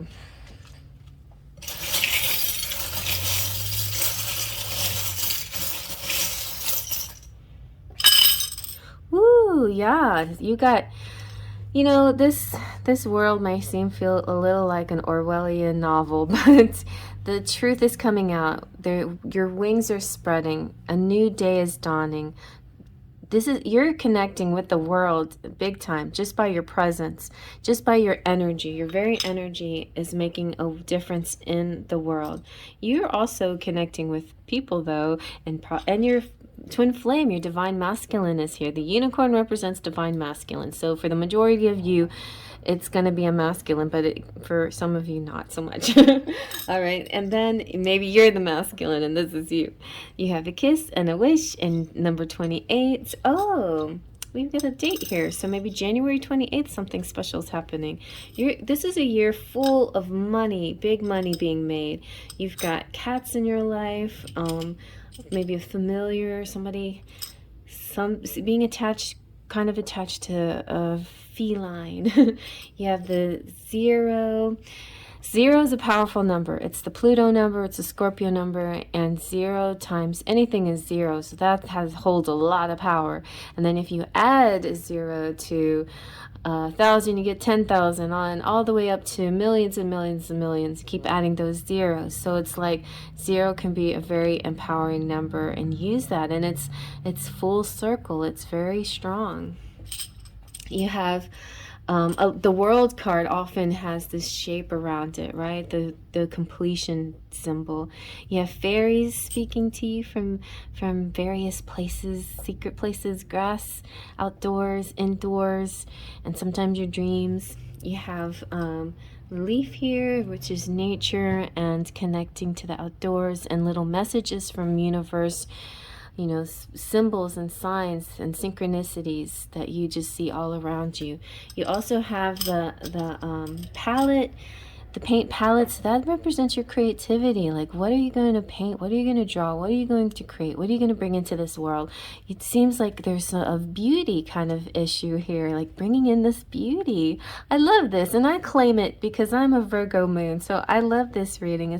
It's amazing. I don't know who these people coming through, but I welcome any support from anyone, especially financial support. And yeah, and being a revolutionary in using beauty and art and your artistry, and just being an independent soul and courageous and going out there and doing great work.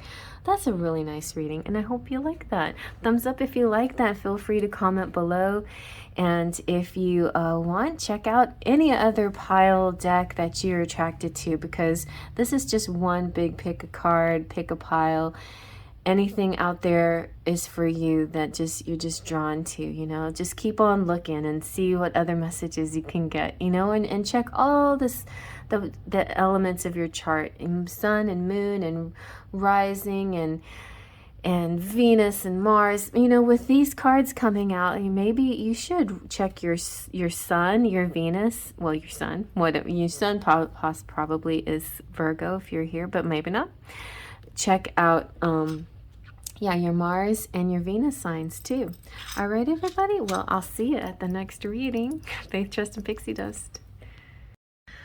Hi, Libras, or anybody who chose the Fairy Tarot. Isn't she pretty? And going along with the Fairy Tarot, I'm adding the Healing Messages of the Fairy, also by Doreen Virtue. If you don't recognize it, I trimmed the deck because, I don't know, it had edges that I didn't like for some reason. I can't even remember what it looked like before. All right, you guys, and if you're not here for Libra, then you're either here for this deck, or you're here because it's pile number 7, or because of the timestamp, or any other reason. Whatever the reason, welcome to the Fairy Tarot and pile number 7 and the Libra reading. So hello, Libras. So let's see what's up for you in the year 2022, Libras. You can be Libra Sun, Rising, Moon, or any other placement. I am Libra Rising, so I'll take this one to heart as well. I liked my Virgo Moon reading. Definitely watch all your placements and Just go to any pile for any reason at all. It's just like a fun little exploration, fun little treasure hunt to find meanings and messages. What is your message for 2022? And I'm just going to take about 3 or 4 cards here. Whatever comes out.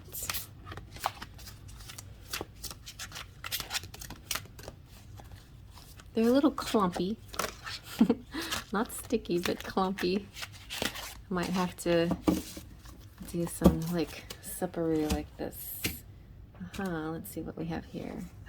You have King of Autumn. I took 2 at the same time, but that's okay because I like King of Autumn. So this could be somebody coming into your life, or this could be you.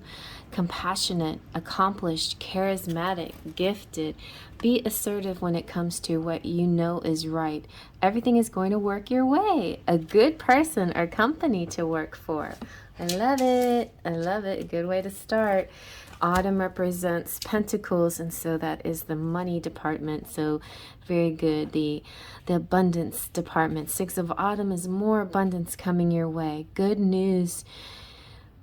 Good news. The good you do comes back to you. An unexpected inflow of money, borrowing wisely and repaying a debt. Really nice.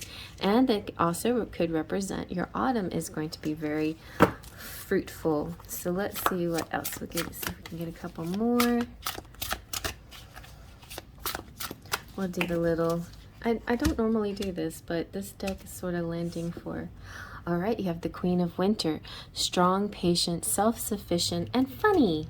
Maybe you resonate with this. Winter is the air signs, so you definitely, if you chose this because you're Libra, you are the Queen of Air. Let go of people or things that no longer serve you. Now is the time to focus on your career, unmarried or divorced individuals. So if you're single out there and you've been having some, confusion when it comes to your love life, don't worry about that right now. I think now is a good time. This winter season is a good time to just focus on money issues, on career and finances, and enjoying your creations and whatever you're doing, your gifts, your services, whatever is happening in your career world. Oh, you got 9 of Autumn as well. So a lot of money coming through this year for you, and autumn is the highlight of your year. Reward yourself for all your hard work, being happily and successfully self-employed, cherishing your time alone. Yeah, definitely. And it's important to replenish yourself. Do those ritual baths and take those little vacations that you need, or whatever you need to replenish yourself. You are putting in the effort, a lot of hard work here, and you definitely should, especially if you're self-employed, you have to also learn how to self-reward yourself, right? If you are working for somebody else, your employer probably can give you a bonus or a raise or paid vacation, things like that, So if you're not working for somebody else and you're self-employed, then treat yourself that way. Treat yourself like the best boss ever, and give yourself, special time off, perks and bonuses and all kinds of special achievement awards, whatever it is, do that to yourself as if you're your own best boss. The boss that you would love to work for will be that one for yourself. All right, so let's see now what other messages we can get from this little healing fairy. I never use this. Why not? I'll pull it out. I have a love-hate relationship, not really hate, but sort of a love and dislike relationship with Doreen Virtue's deck. So it's like, it's so hard not to find them attractive and appealing, but some of them kind of get to me. I don't know. Anyway, look how pretty it is. So sweet. Okay. Nevertheless, we love them. We use them anyway. These cats, it's like it went from 80, I think it was high of 88 degrees yesterday, and now it's like 30s and 40s outside. These cats are just trying to figure out what I'm in, I'm out, I'm in, I'm out. I don't know if you heard my cat. Sometimes my sound system, my microphone is so good that it only picks up me and not very much outside. But also you can hear the cars a lot. Okay, we've got a lot, and I'm just gonna go through them all. We have making new friends. This is totally my reading because I'm a Libra rising, and I started off the year making new friends, or ended the year and continuing the year making new tarot reader friends. Inner power, nice. Letting go things that don't serve, whatever, that not working. Self-reliance, this is one of the prettiest cards in this deck. How beautiful. Yeah, self-sufficient, self-reliant. You are a self-starter. You are an entrepreneur. Kindness, that is your motivation this year. Kindness. And sexuality. Ooh. So I do sense somebody coming through here. Somebody coming through. But also a lot of you being very self-sufficient and doing great things for yourself. A lot of achievements. And also gaining a lot of financial growth. So I'm going to just peek in the book and see if we can get a little bit deeper on any of these. What is making friends? What does making friends mean? So your circle of friends and acquaintances is shifting to a higher frequency. Old friends may part ways and new people are entering your life. And when the letting go also came out here too, it's just like there's some things and people you might have to let go of, and they could be your friends or people you just don't vibe with anymore because you're leveling up, you're doing your thing. You're going to create a new energy that attracts different people into your life. If you keep, like, say if you have a twin flame, if you keep attracting that person even when you level up, then you definitely know that's the one, right? But if you lose that person and they fall away, then maybe they weren't meant to be. Maybe they weren't exactly your counterpart or your soul mirror, right? So just keep that in mind. As you do you, which is a good thing, the right people will be around you. Your changing interests and priorities have made a ripple effect throughout your entire life as your thoughts and emotions center on more spirituality nature topics, and you may now be attracting like-minded people into your life. You may find that you aren't as drawn to your old friends or that you don't share as many common interests. The fairies ask you not to worry about these natural shifts in your life. You aren't rejecting or judging your old friends. You aren't just making room for growth and acknowledging what you're doing is just making room for growth and acknowledging the universal law of attraction. People who are like-minded are naturally drawn to one another. Like attracts like. Know that you deserve wonderful friends who inspire, support, and understand and compliment you. And your affirmation here is, I'm grateful for my wonderfully supportive and loving friends. I am. And anybody out there that's watching this that's part of the team of tarot readers, thank you so much. This is so nice. I don't know how many of you are Libras, but anyway, or pick this pile. Thank you all. So inner power is talking about you are now allowing yourself to experience and express your true power. The fairies ask you to affirm, it is safe for me to be powerful. Don't be afraid of your power.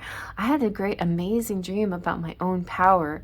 And I was at once afraid too, but maybe it wasn't, anyway, it was an interesting, it was just interesting. I woke up thinking maybe it was a night terror, but it ended up turning out to be a symbol of my power, which was quite amazing. So you have within you all the power of the universe. No one is more powerful than you. As a spiritually minded being, it's impossible for you to misuse or abuse your power. Your guides will bring you opportunities to use and expand your powers in ways that bring great blessings to you and the world. Heaven needs the light workers of the world. Light worker, including you, to realize and utilize their power. This card is saying you need to release any fears you might have about being powerful. You are asked to keep your self-esteem high by honoring yourself. Take excellent care of your physical and emotional self, and work on your dreams and aspirations, and spend time in prayer and meditation. The higher your level of self-esteem, the more comfortable you will be with your power. Yes, okay. Here's your affirmation. It is safe for me to be powerful. I have all the power of the universe flowing through me and supporting me. Maybe I am a little worried about, because I'm Scorpio's sun. So Scorpios tend to, you know, have a craving for power a little bit. And maybe I'm afraid of my own desire of power. But power, when I hear the word power, I often go to that scene in Lord of the Rings where what's the fairy's name? Elendil. She, you know, she puts on the ring, or it's kind of an imaginary,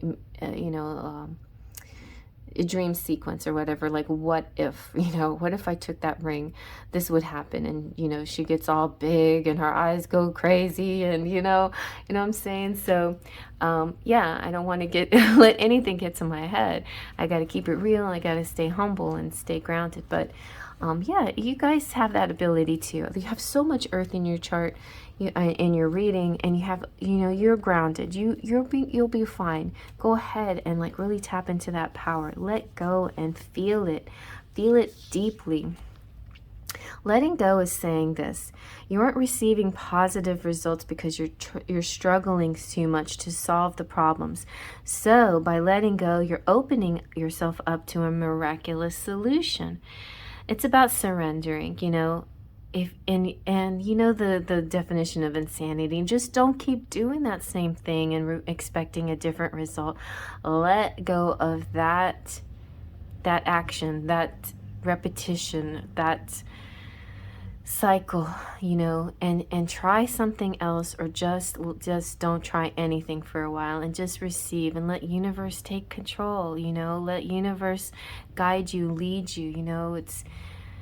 You are so self-reliant and independent, but you are a co-creator with spirit. So let go and let spirit guide you.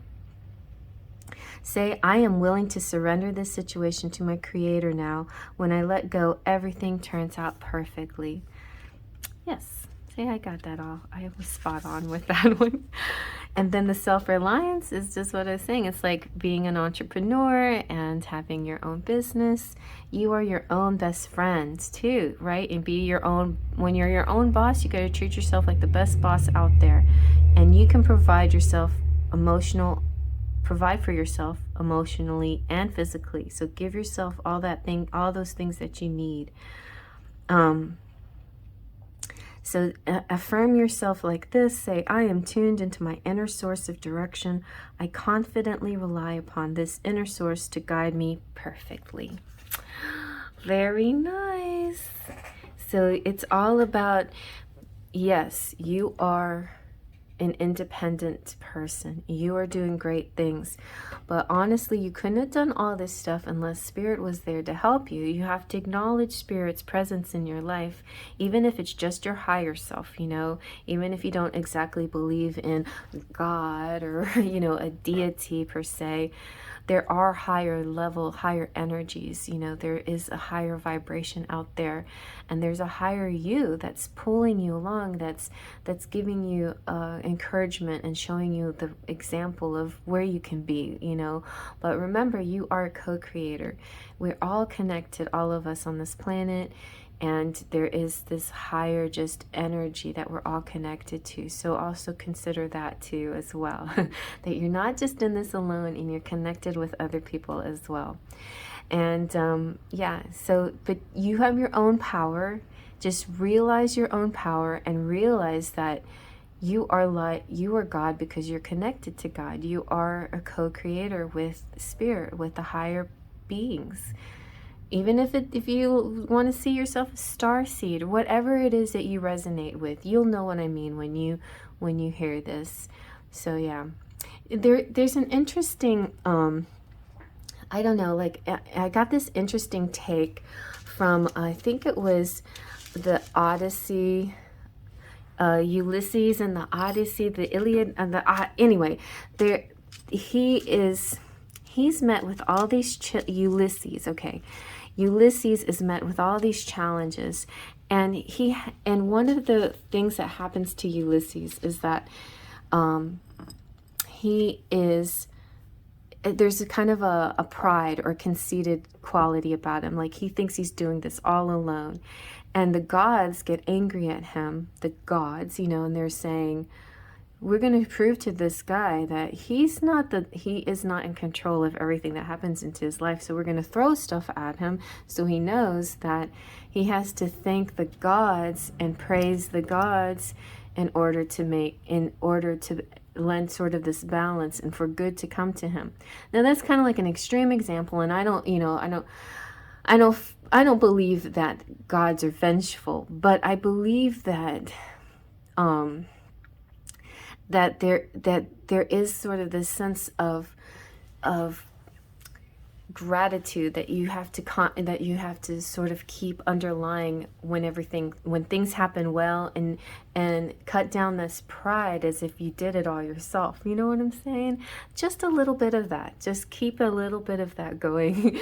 Make sure you always say thank you to any other support that's been in your life, even if it's family and friends and bosses and whatever. There's always other people involved in your own personal success. Okay? All right. Okay, let's see now. Also, but don't give your power away, right? Like, don't say, oh, I couldn't have done anything with any of this without my whatever, without Joe Bob. He's the one that did this all. Like, no, you did it. Maybe Joe Bob helped you, but you did it all. Okay. Let's see what your chunks are. I got a big chunk here. Didn't mean to, but here we go. That ring was sitting on my thumb. Ooh, somebody could be getting engaged this year. This is about permanency and commitment, and yeah, and somebody making an offer, like making a little, hey, and then we have the Pentacles times 1,000.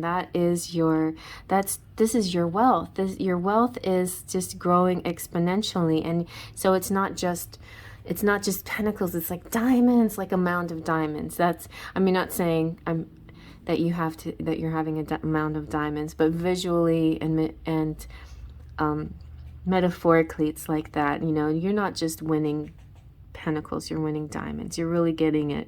And it could also represent glow ups and just feeling and looking beautiful, and seeing yourself as this is your worth too. Very nice.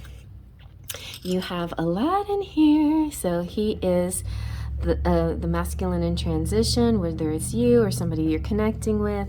There is this masculine energy, and I often say masculine and transitional, and some people out there can think it to mean like a sexual transition, which it could totally be to just a very, very few people watching, but maybe nobody watching, but that is a possibility. But what I mean by transition, I mean the masculine is just like the feminine, going through healing processes, and Aladdin, this character, has a journey right from the beginning and to the end of the story, his character arc. And I feel like your person might be having a similar character arc, and it's about their worth.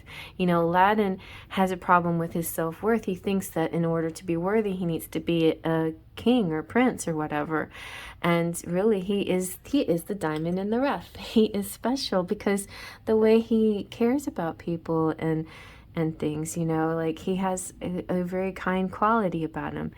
And because he has this pure heart, that's why Jafar asked him to go to that cave or whatever, the Cave of Wonders. So there is a very special person you're connecting with, whether it's you or somebody else that could be, they could be very interested in you.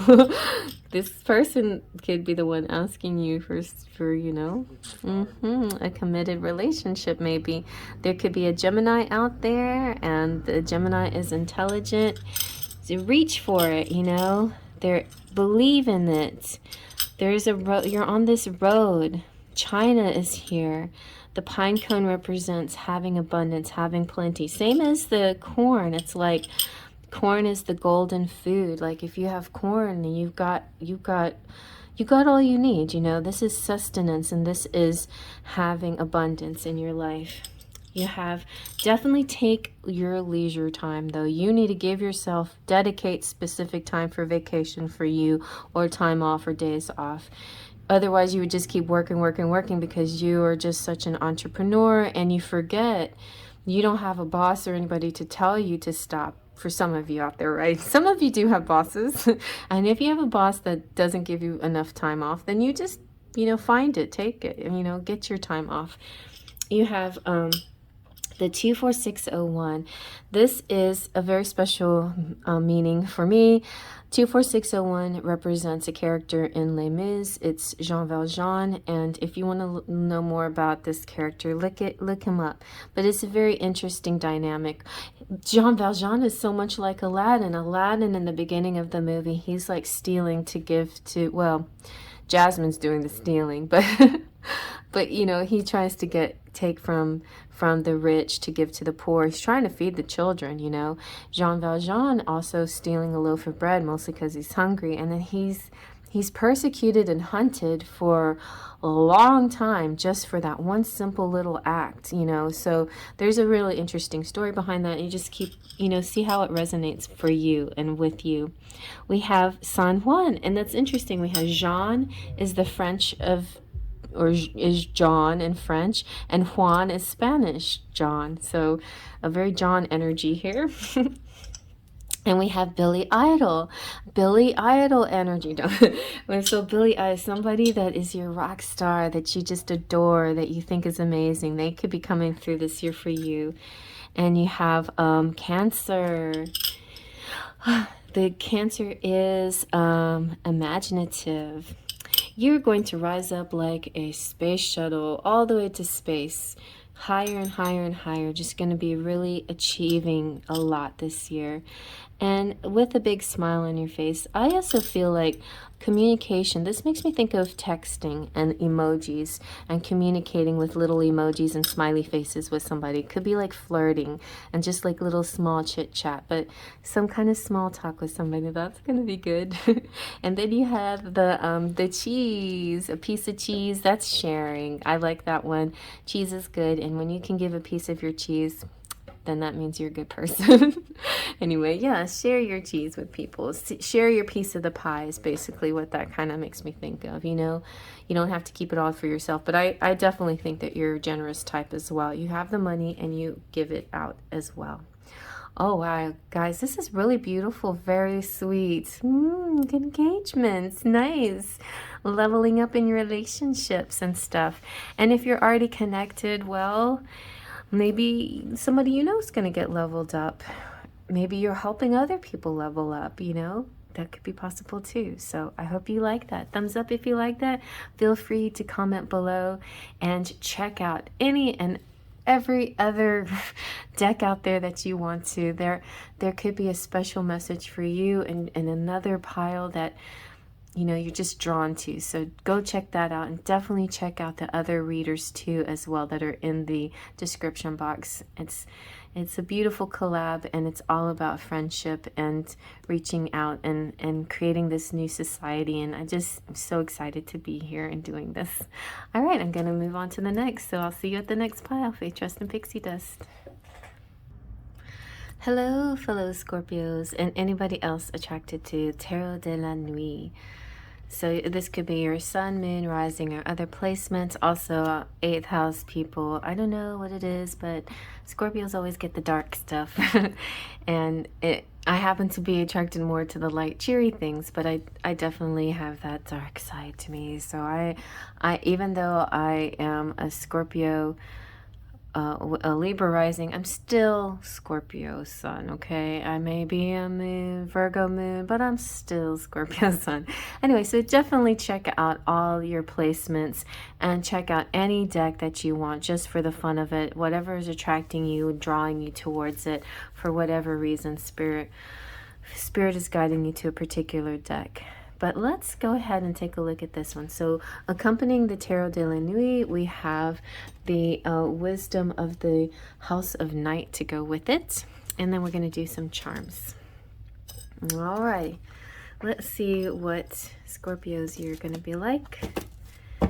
Okay.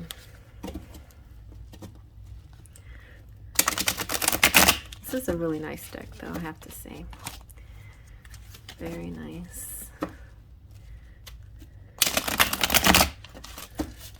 Sometimes, and every year I've done this 2 years in a row, and the other years, I think the first year I did the Tarot 6 from Magic, and last year I think I did, can't remember, I almost used the Kama Sutra Tarot for Scorpio this time. Like, that might be a little bit too much, but I have it if anybody wants a private reading with that. Anyway, yeah, so I'm trying to, every year I'm trying to do all decks that I haven't used before, so that's been a challenge, but it's been fun. This is all decks I haven't used last year or the year before. So let's see, Tarot de la Nuit, and I can't believe I haven't used Tarot de la Nuit. Such a beautiful deck.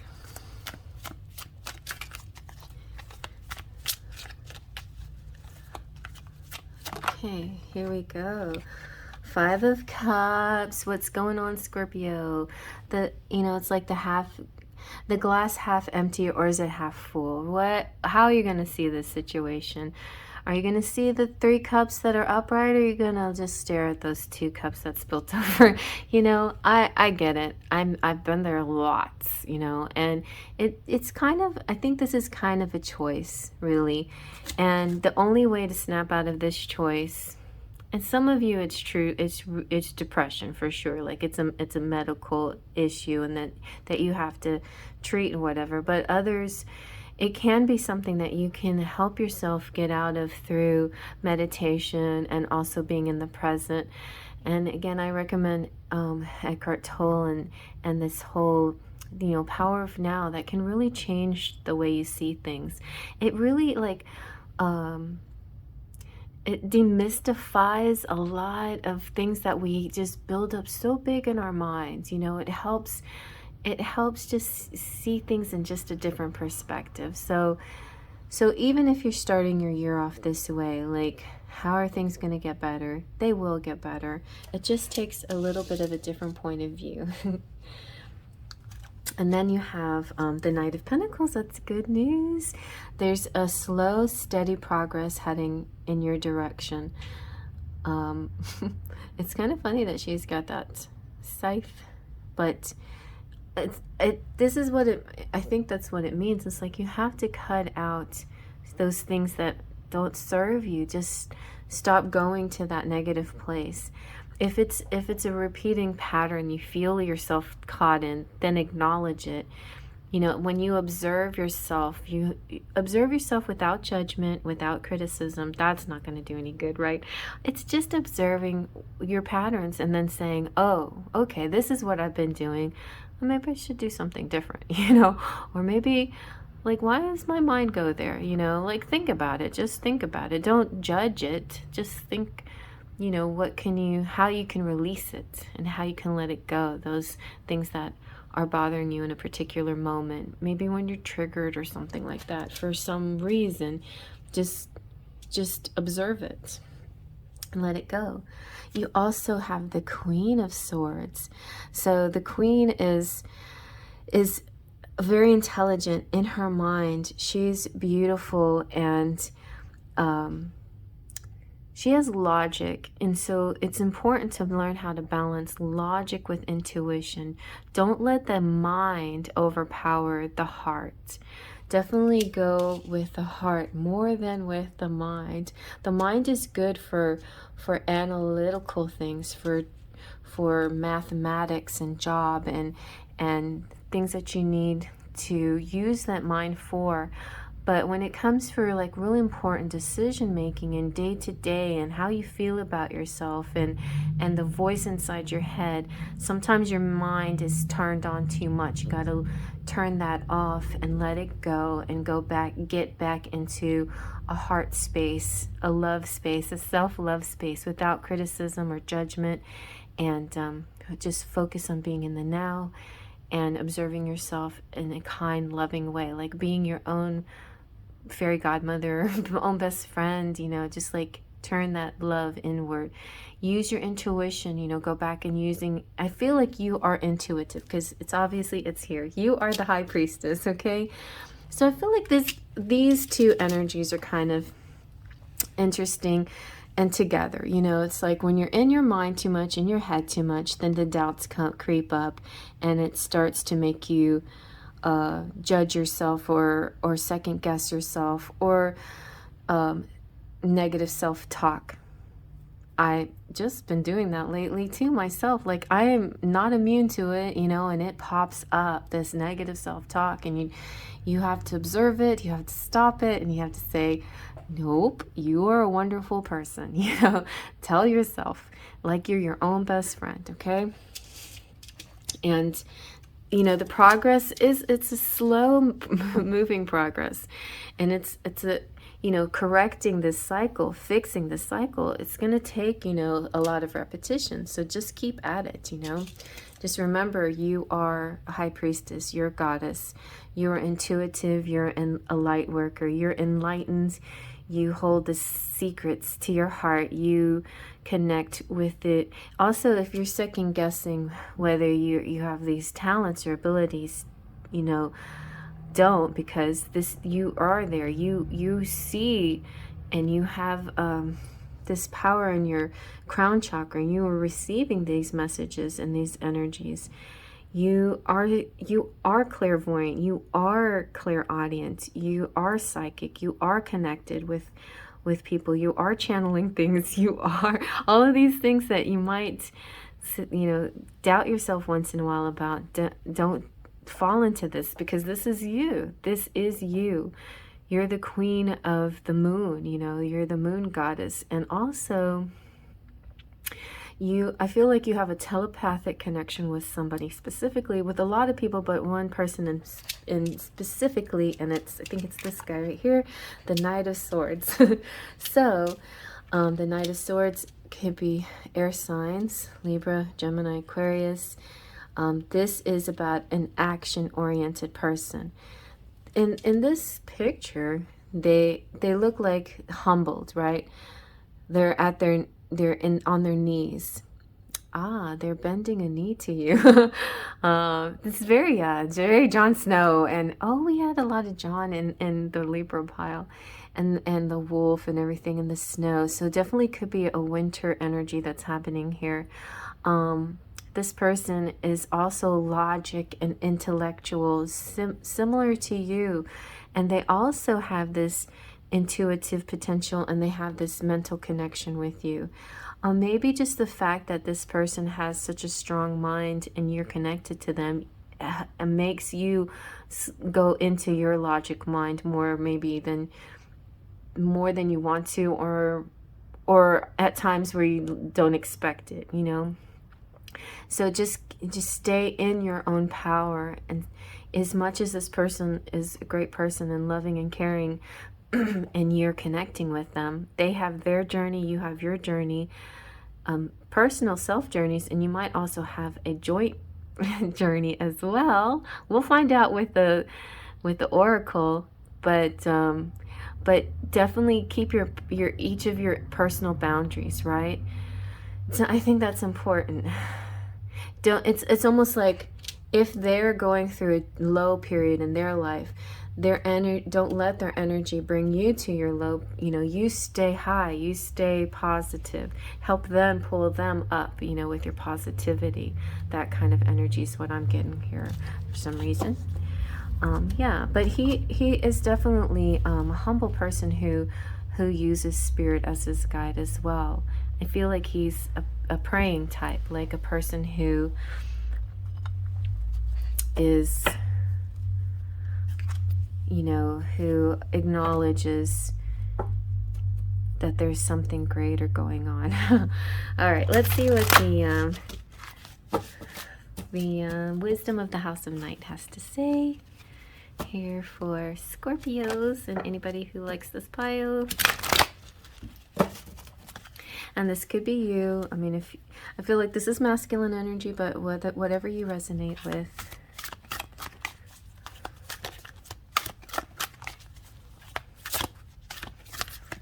The knights represent action. So there, even though this guy is on his knee, you know, he stopped his action. I think your person might be taking a pause, but there's still movement even with this pause. You know, there's still this vibration, this energy, this pull, this magnetism. Oh, you got individuality. So keep your individuality, Zoe. All right, so I'm going, oh, and it's number 47. That's my son's special number. So individuality. No two I say this all the time. No two snowflakes can, and this is snow right here. And I was saying Jon Snow. That's crazy. All right. No two snowflakes can ever be the same, just as you are special and unique too. This is something to celebrate. I have marked one young vampire in a way that is unique, setting her apart from all others. Choosing her symbol is important because it reminds you to reflect on your unique qualities. It also reminds you not to compare yourself with others. This is a futile exercise because no one is the same as you. No one's beauty greater or lesser than yours, and no one's life better or less than yours. Others may seem happy doing things a certain way, but if you feel as if you're compromising yourself to fit in, don't. People will love you for who you are, not someone you're trying to be. Your task here is only to be yourself, and this is a powerful sign. Ah, thank you, universe. I got goosebumps on that. All right, well, let's see what your charms have to say. Those of you who know and visit this channel often, you know that I get that snowflake charm, and I always say no two snowflakes alike. You're one in a million, or your person's one in a million. But you're both one in a million.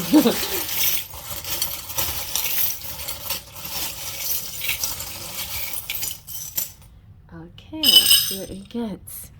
We got MTV, Generations, Connections of Generations.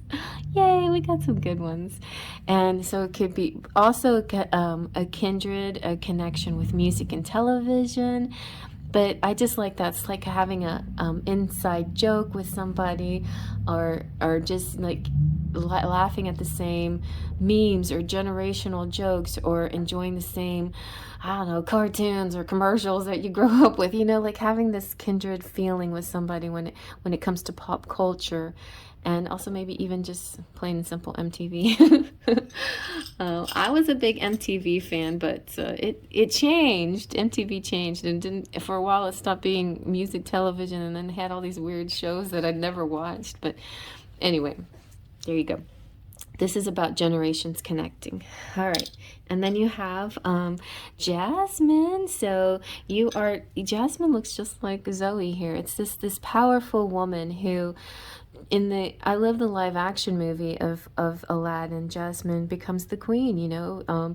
She's rightfully given that power because she's the one that basically has earned it and also has the qualifications for it, you know.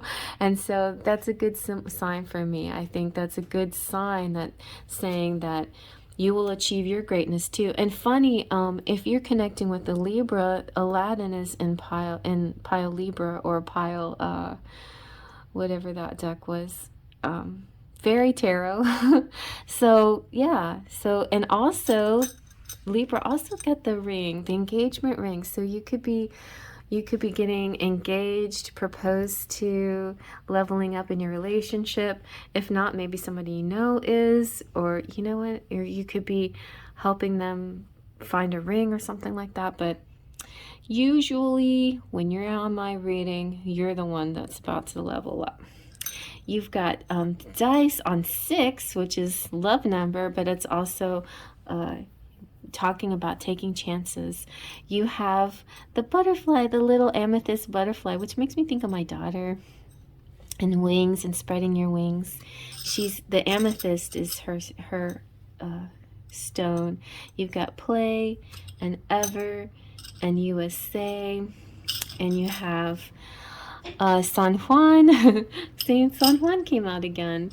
You have the marble, the orange marble, which represents Jupiter and good luck. Yay! And you've got house, so you could be moving houses or sprucing up your house or having a little getaway at an Airbnb or cottage or beach house or something like that. Then we have bowling. So maybe you're retiring, or you're a retired type, or maybe you're a kind of person that semi-retired, or maybe just like bowling and your leisure time, but definitely incorporate plenty of leisure time in your life. You have the pentacles, so good money coming through here for you. Also, you have the cycle of love. I feel like it says, if you can see it, love, love, love all the way around. You know, your love life may be going through a lot of different cycles, ups and downs, maybe patterns that you have to resolve and acknowledge first, and then find some way to resolve it. But just the acknowledging of it helps so much, you know, and kind of like, okay, if I'm on a merry-go-round, I'm just going to step off for a little while, you know, just not going to keep going around and around. And, you know, just make these kind of choices to not loop around anymore. Also, we're having 4 Mercury retrogrades in 2022, and so this is, Mercury retrograde can be a little bit challenging, but it's also an opportunity to try something new. So you have, you know, plan A, you try, you know, do something and it just doesn't work, and so you have to go to plan B, but you find out plan B is actually kind of a cool way of doing this. Also, you know, the definition of insanity is doing the same thing twice and expecting a different result. So if you really want different results, just keep, you know, like, change it up, try new things. You don't have to keep going round and round and round and round, you know. And Mercury retrograde actually gives you a new point of view in a lot of regards. So try to, you know, keep open-minded about those retrogrades. Also, we got solar eclipses and lunar eclipses and a lot of interesting planetary things happening, but it's all going to be good. Look at this. We got 2 candy canes. I think we have a mirrored sweetness here. 2 people think each other are so sweet. You're sweet. No, you're sweet. 2 sweetnesses. You have, and that could be like your nickname, Sweetness or Sweets. I had a nickname like that once. Anyway, you got caviar, so good eating. And you have the key to transformation, very Scorpio symbol right there. You also have the goat, which is about ambition and achieving and climbing mountains and reaching your goals.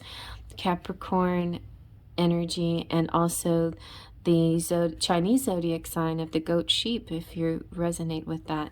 You have the bicycle. You could be like exercising, using the bike, but know that there's movement even in a bicycle. Even like a bicycle compared to somebody walking is going very fast. Even a bicycle to somebody driving maybe doesn't look quite as fast, unless you're, you know, Lance Armstrong or something. But, you know, it's all in your perspective how fast things are moving, right?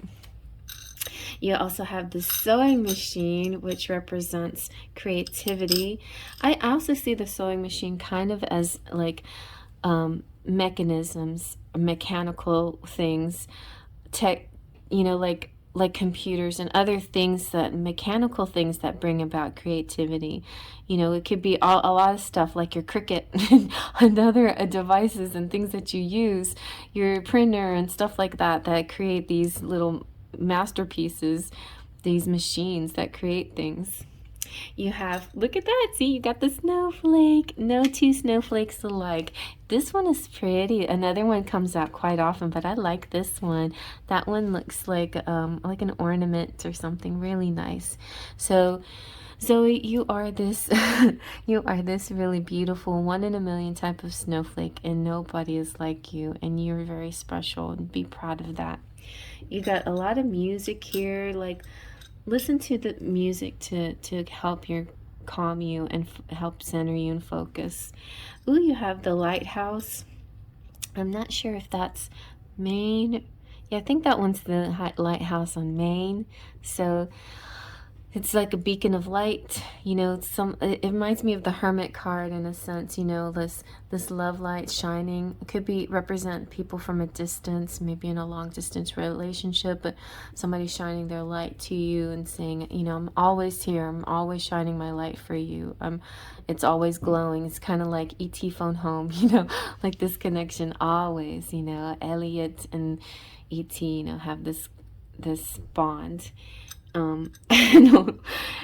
You see, I'm a MTV generations, because these kinds of like images pop into my head a lot, but I think and you'll hear another one in just a minute, and I think their images are helpful. Like these little clues and signs along the way can give us, give us the answers that we need when we're searching for that image, that we're searching for that clairvoyance. You know, spirit sometimes uses our culture to help us understand it better. You know, same in dreams, when you're dreaming certain images or pictures or visuals. It's about painting a picture to help you understand better, you know. Anyway, you also have the Holy Grail, the Cup of Love. This is the Cup of Cups. It's like the Ace of Cups, overflowing abundance and love. And then you have the reindeer here. So maybe around Christmas time, some love coming through. And then finally, you guys, talking about pop culture, this is a Star Wars ship. This is the X-Wing fighter. And I just see it as the good guys coming through and just, you know, saving the day, clearing everything so that you can do your work. You know, it's like spirit coming in and clearing stuff for you so you can stay focused on your job and without distractions, without the evil, without, you know, the haters and the trolls and the negativity. You can stay focused, because this is like that scene where Han Solo comes in and he shoot, you know, Luke Skywalker's trying to put the, you know, shoot the Death Star and get the bullet in the hole, and he's trying to shake the bad guys at the same time, and he can't do both. But here comes Han Solo, and I like this too because it makes me think that this might be a surprising person. Like Han Solo, everybody kind of wrote him off, that he was just greedy and he wanted to take his money and run. Well, and then he turns around and he's like, you know, friends are important. I care about these people, and I'm going to try to help them. And so he turns around and he comes back and he helps them. That's this energy here that what I really like. I feel like there are people out there that are redeemable, you know, these people that you may have written off as well, I don't know, you know, they just didn't seem that interested. Money was all they cared about.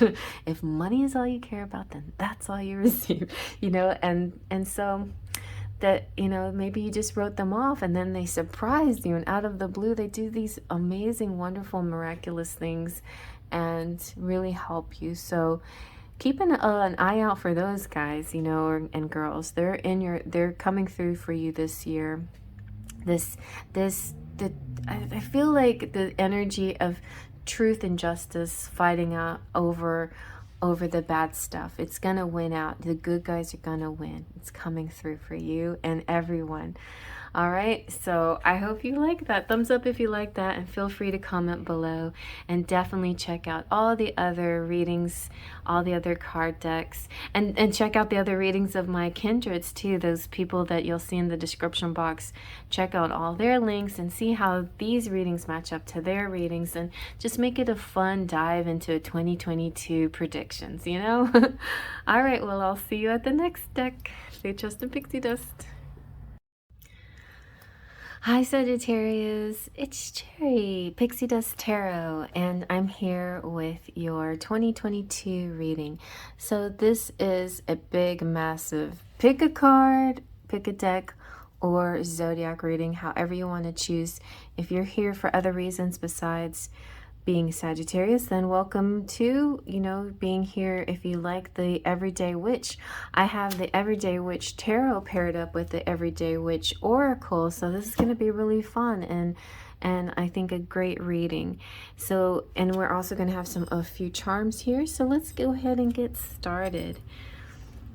This is a really fun collab I'm doing with a bunch of other tarot readers. So I hope you guys check out theirs as well. And the links will be in the description box. All right, let's see what your 2022 is going to be like.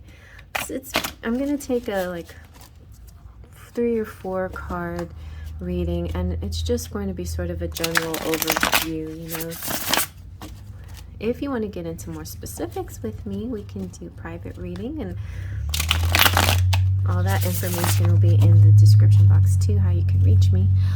Okay, Sagittarius and Sun, Moon, Rising, other placements, or anybody else who's here for the Everyday Witch Tarot or number 9. You could also be 9th house placement people. And maybe you came here because you like the timestamp. Who knows? Why are you here? Why are you here? Anyway, you have the Page of Wands. Very nice. So you could also have Mercury in Sagittarius, like this way of really speaking your mind, being very honest, being very clear about your intentions, and also very passionate.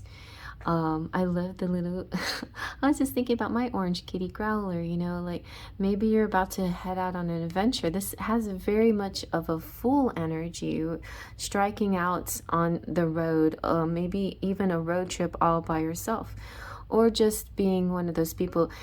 Sagittarians are very common to be outdoorsy types and like trails and being outside. You're going to have a lot of that this year. Maybe not right off the bat, but you're going to have a chance to be able to explore and get some fresh air and exercise many times throughout the year. A lot of outdoor activities. And the page also represents communication and also education. So there could be new things that you're learning as well. Schools and classes and workshops and all kinds of things like that. Okay, let's see what else. So 10 of Wands. You might be somebody so this is kind of like a fresh way to be on the trail and enjoy your journey, enjoy your life. And this is a little bit burdensome, but you should have the same cat, so that's good. I just feel like sometimes you want to take on too much. Sometimes you might have the attitude, it won't get done unless I do it kind of attitude, and that might be a little bit too much ego there. So maybe let go of that thought and just think about what you're saying, like how important is it that something gets done in your fashion, your style, or on your time clock or your watch or whatever. Like break it down, the reason or why you're needing to do so much right now or at this time or whatever, and give yourself different boundaries and give yourself more leisure time if you need it. Also, delegate your jobs. You can set down this load at any time you choose, and you could also give pieces to different people as well. It's all up to you, but also think about it this way. If you are the only one that can do this, and there are some people that are, and there is just no getting around delegating this, that you just have to push through. The good news here is you are making it. You're pushing through to the end. You're going to achieve, and you're going to get to your goals. Okay. So let's see what else comes out. Let's see if we can get a couple more here. Ooh, nice. You've got the Two of Pentacles. This definitely feels like a person I know. Anyway, somebody who is a multitasker. You just do a lot. You're a go-getter. You do. And the Two of Pentacles here is a more joyful, this is you getting to your goals or figuring out how to delegate what you need to do. And then this is you celebrating the fact that you've got things into balance now. You are a multitasker. You are a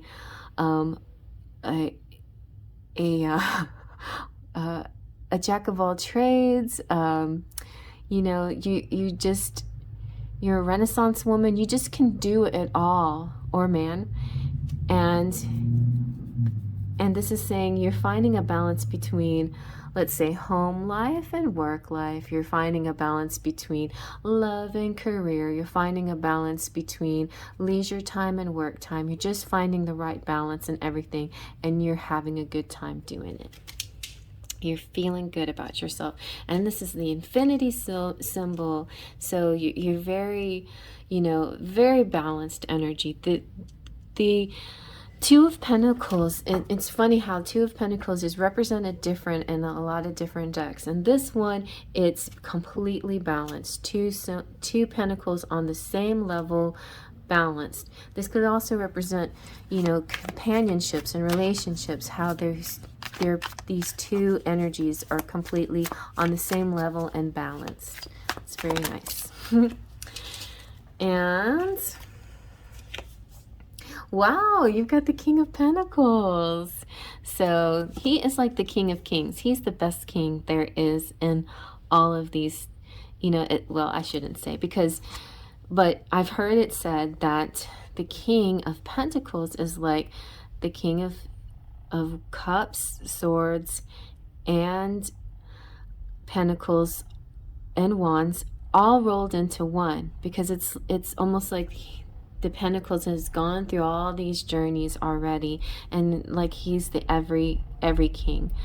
This is all about abundance. This feels very much to me like the Ten of Pentacles. This is legacy. This is home life. This is finding a place where you can create.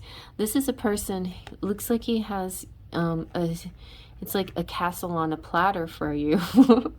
Somebody who has a committed offer, somebody who's committed, who has a commitment. Also, King of Pentacles represents earth signs like Taurus, Virgo, and Capricorn. So you could be connecting with a nice, sturdy earth sign who helps keep you in balance. Very nice. I love that. I love that. And so somebody coming through for you like that, somebody that's already in your life like that, somebody you give gratitude for being this in your life, and or this is you, this is you, and you are this very balanced, very earthy individual who has, he's like life on the platter, on his platter, he's got it made. Okay, let's see what the Everyday Witch Oracle has to say. I definitely feel like this is very like, to me, work energy. Even though it's fire, it's about passions and boundaries and energy that putting into some kind of work, I feel, or school, education or work, or project or passion that you're involved in. I necessarily feel like a romance per se, but I do feel there is love and connectivity here. Okay. All right, let's see. From the Everyday Witch Oracle, what do we got?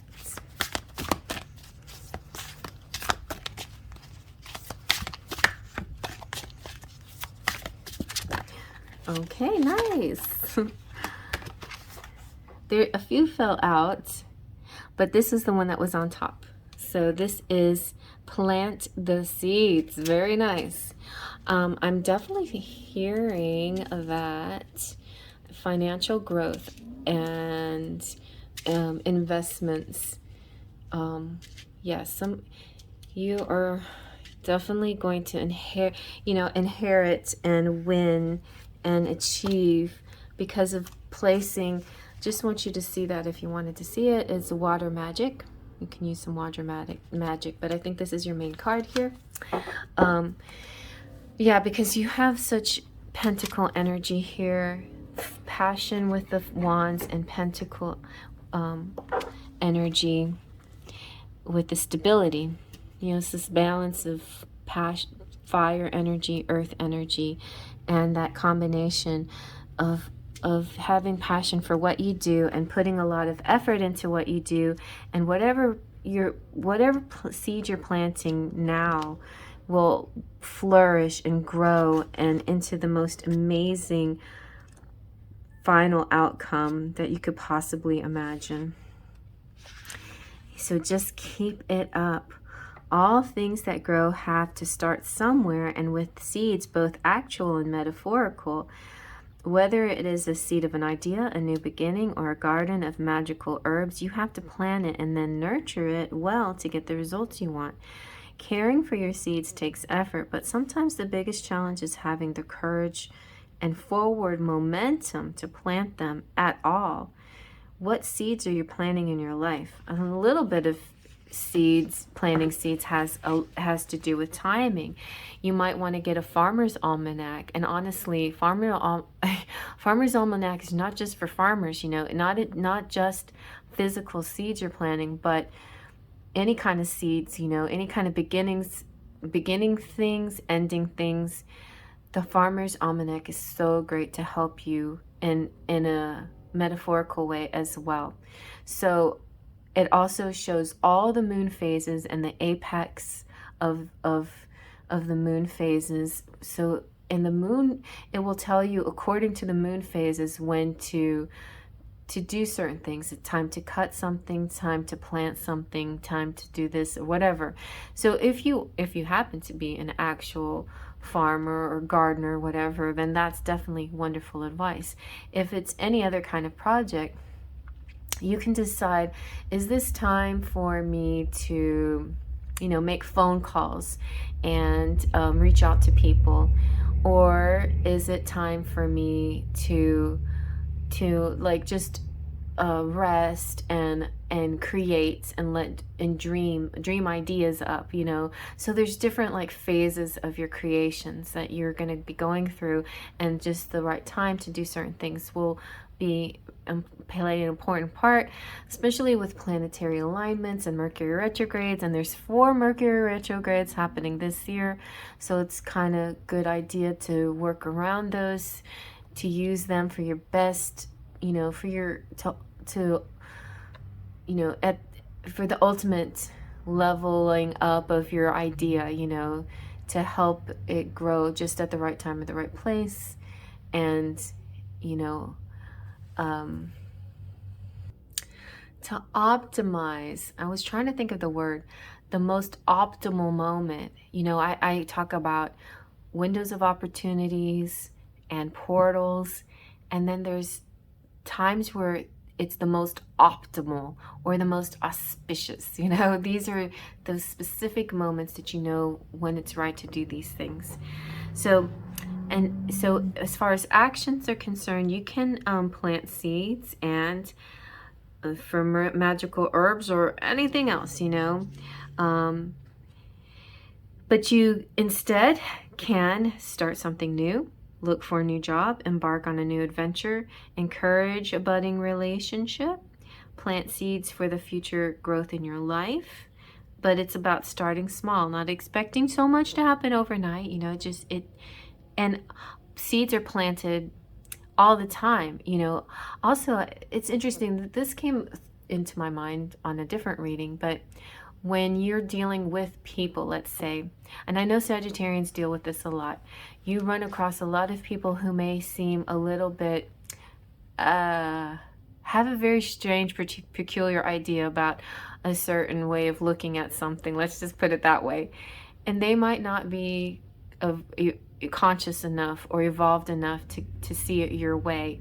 And it can be a little frustrating because you're like a truth seeker and you know the truth, and you're wondering, how can I help these people understand? Well, there's a time and a place, and sometimes that moment that you're trying to convince them or help them to understand, they're not ready. They're just plain not ready to receive this information and to make it understand.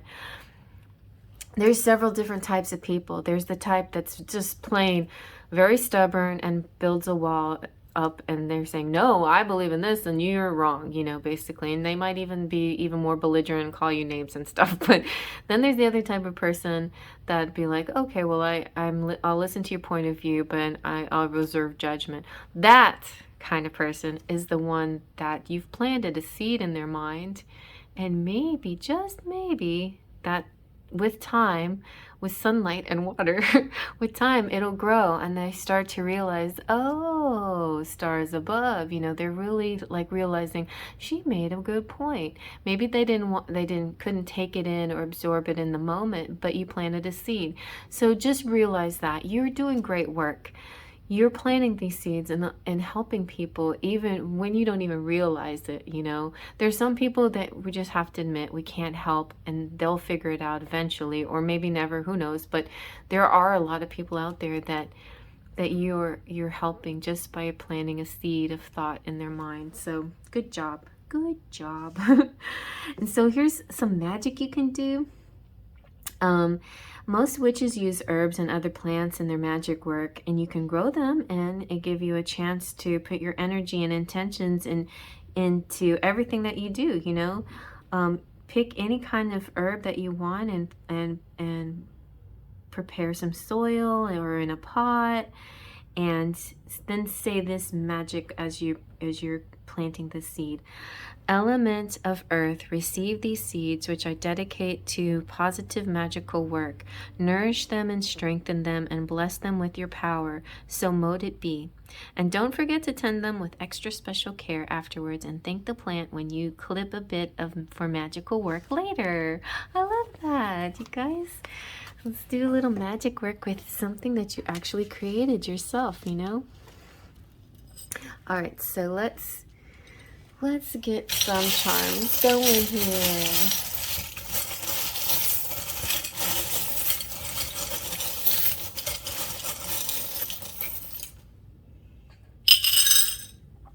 Ooh, wow, you got the sun. The sun shines on everything and makes it positive, gives it great energy, and it's happiness, it's joy, it's pleasure, and you definitely need sun to help grow those seeds. You need your own sun too, for nourishment and light and energy and to make yourself feel good.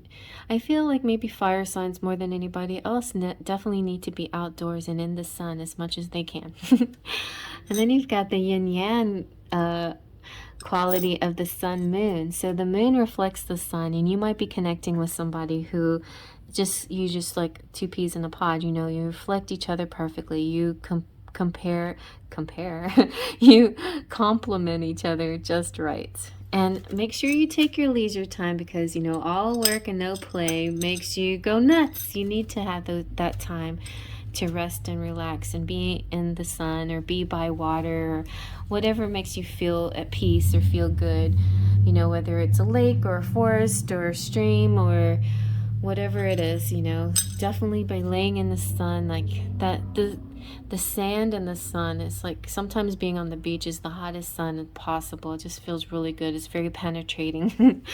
I love that kind of sun. You got kiss and you're sure.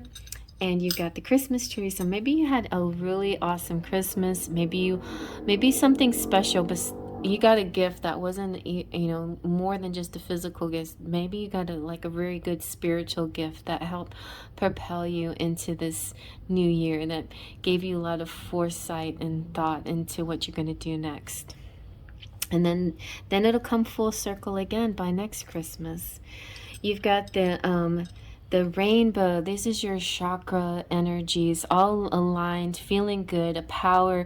Your third eye center here is really opening up, and you're seeing your clairvoyance is getting even brighter and clearer. This is also telepathic connections and communications with people. This is being able to channel very accurately and very clearly, brightly, with detail, and yeah, and a lot of, I just keep hearing detail, definition, the edges are very defined to your vision. And the lightning bolt is just your personal power. Also, I see with rainbows also an LGBTQ connection for those of you who resonate with that. You know, your love is beautiful and powerful and great, and who you are, you're just very special and one of a kind too. So that's also what I see a lot of times when I see the rainbow coming out to you, it's like this community needs that love and embrace, and I give it to you. And come back and visit me, because these readings, male or female, masculine or feminine, it's just about energies, and put yourself where you see yourself. I know you'll feel something and get something that's specific for you, even if I use pronouns. So don't mind those pronouns, just try to put yourself into that energy and know that that message is for you. You've got the soccer ball. Some of you could be playing soccer, but also the soccer ball represents this, to me, coexistence, the dark and the light together. And you see how the contrast of them makes the other even brighter, right? You can see the black so much clearer because there's white next to it, and the other way around as well. And then you have the crown, which to me, suddenly I'm hearing crown chakra. Your crown chakra is also opening up, and there's an enlightenment, a big enlightenment, and this big ability for your clairs to open up. You have the number 7, which is also a spiritual number. You have forever. You have a 7 again, 7. Oh my gosh, we need another 7 for lucky jackpot. Maybe you're gonna win something. You have the bicycle. I feel like that's could be a good way for you to get moving and grooving during those warmer months. And also, bicycle represents, sometimes we sit and think, oh my gosh, that project is not getting anywhere and it's not going anywhere. But there is movement, whether you see it or not. There's still movement. It's all in your point of view. So compared to a person walking, a bicycle goes pretty fast, or compared to a car, a bicycle looks pretty slow. So it's all just in your point of view.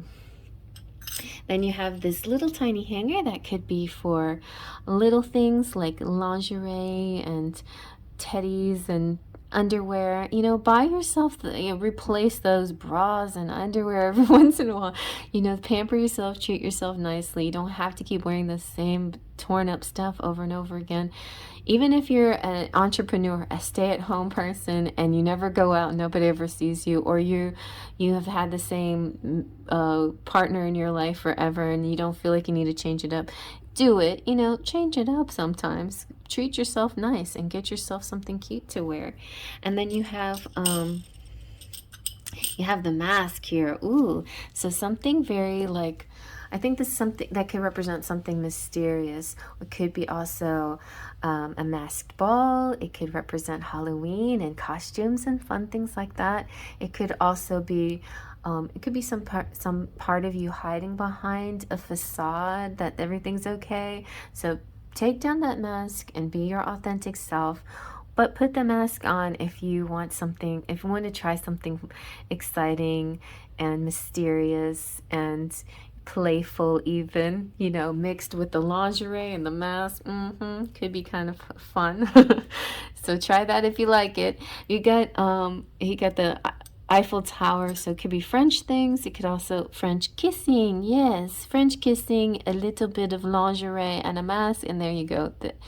But French kissing or French things or the Eiffel Tower can just simply represent travel and visiting places. It can also represent this telepathic connection, and also transmitting your desire to the universe and waiting for that transmission to go out, like as if you were a transmitter tower and you're sending a message to the universe for the law of attraction, for manifesting what you wish in your life, for attraction, the law of attraction, and then Spirit hears you, universe hears you, and then delivers whatever it is that you so desire. And that's how it works, you guys. You're doing a great job, though. Like, amazing work. A little bit, I think maybe sometimes too much work, but if you feel like this is your baby and you got to do it and only you can do it, then just keep doing it. You're going to push through by the end. Maybe some of you are actually going to have a physical labor sometime this year, pushing out something, but it could also be metaphorical. I'm just saying, for most of you, I'm sure it's metaphorical. This project, this is something big, but you're going to get it. You're going to get it done. And pretty much the rest of your year is pretty easy peasy. This is very general energies here, but I think the main focus is about how you work, the way you approach your work life, and how you balance things in your work, and how even a small seed, a little seed, can turn into a humongous tree. So don't ever feel like you're not doing enough by just planting a seed. You're doing amazing things. All right, well, I hope you like that. Thumbs up. Feel free to comment below.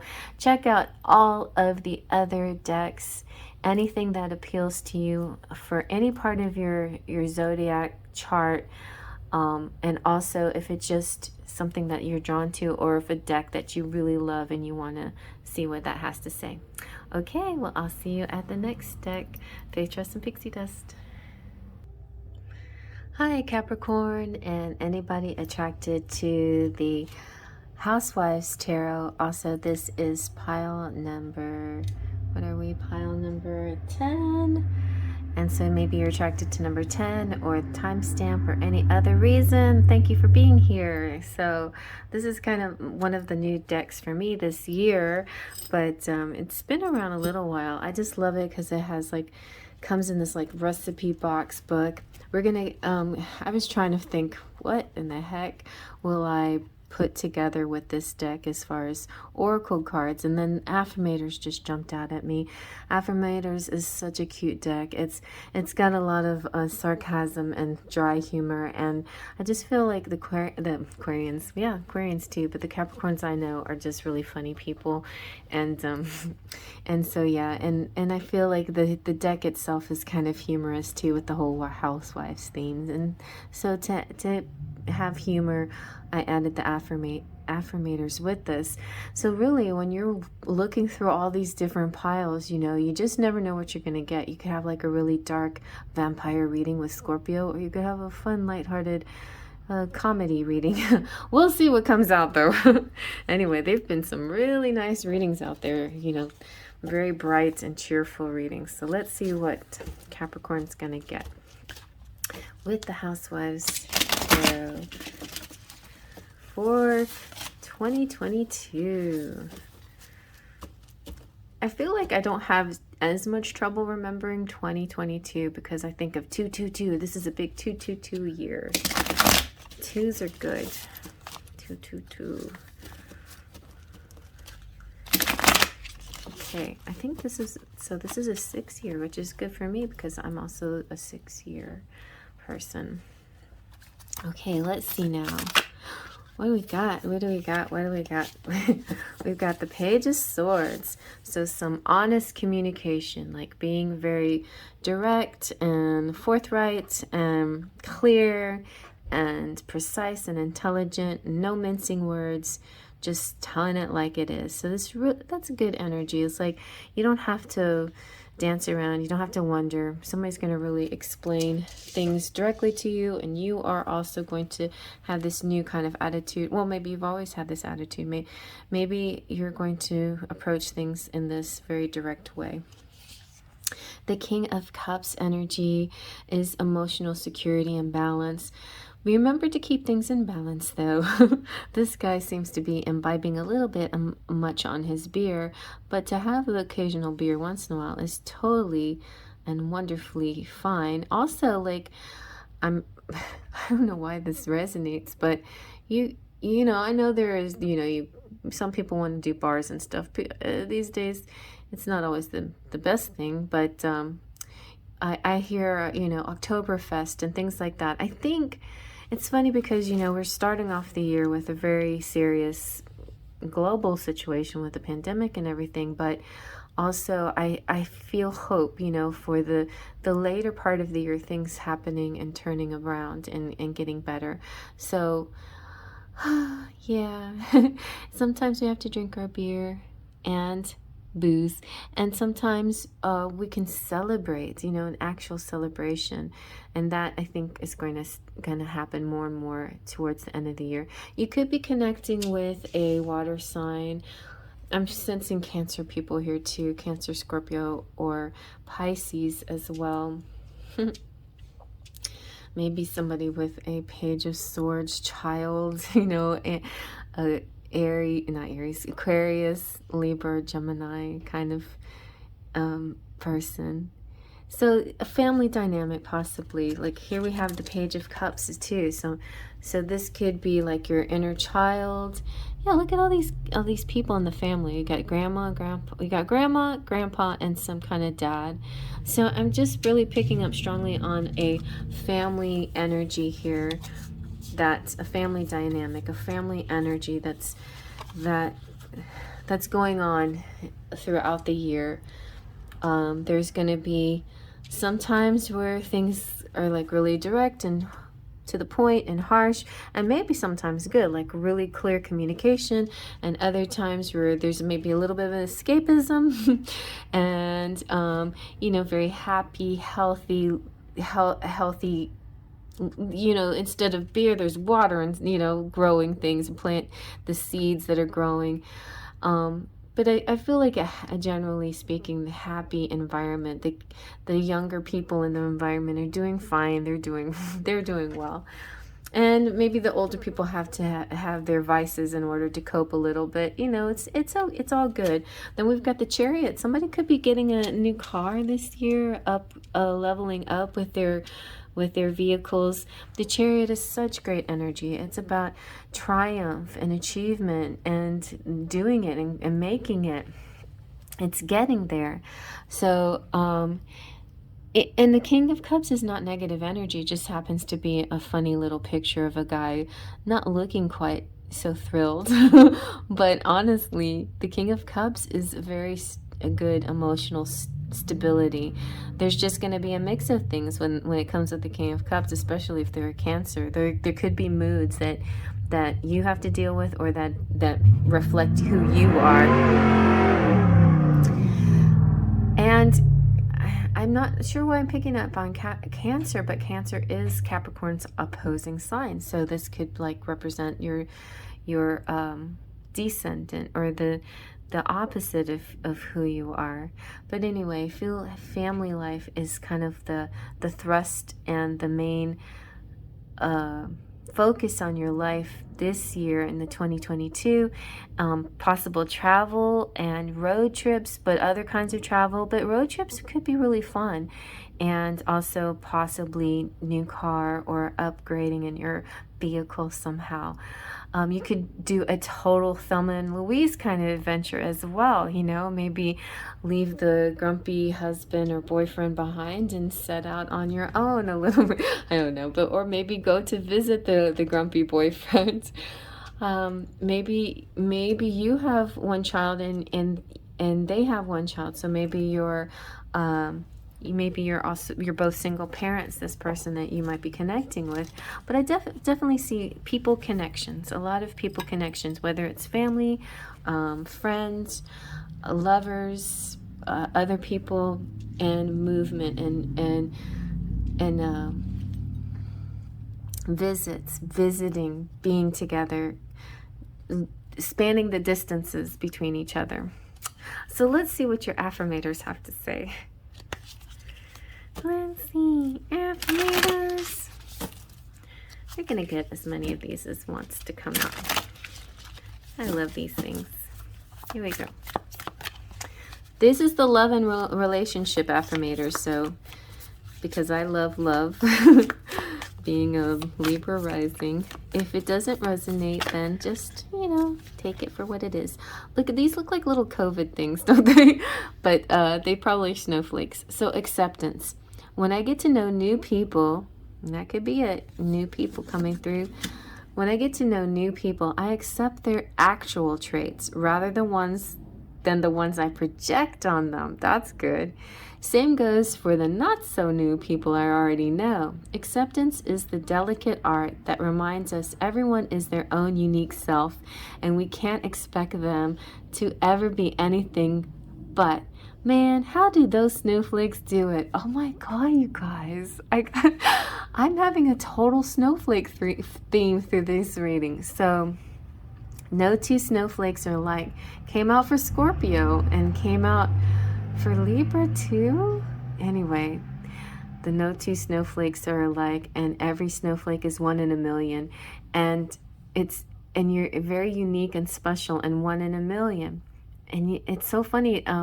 Christmas at my sister's, we were sipping wine, and you know how you get those little charms on your wine glasses?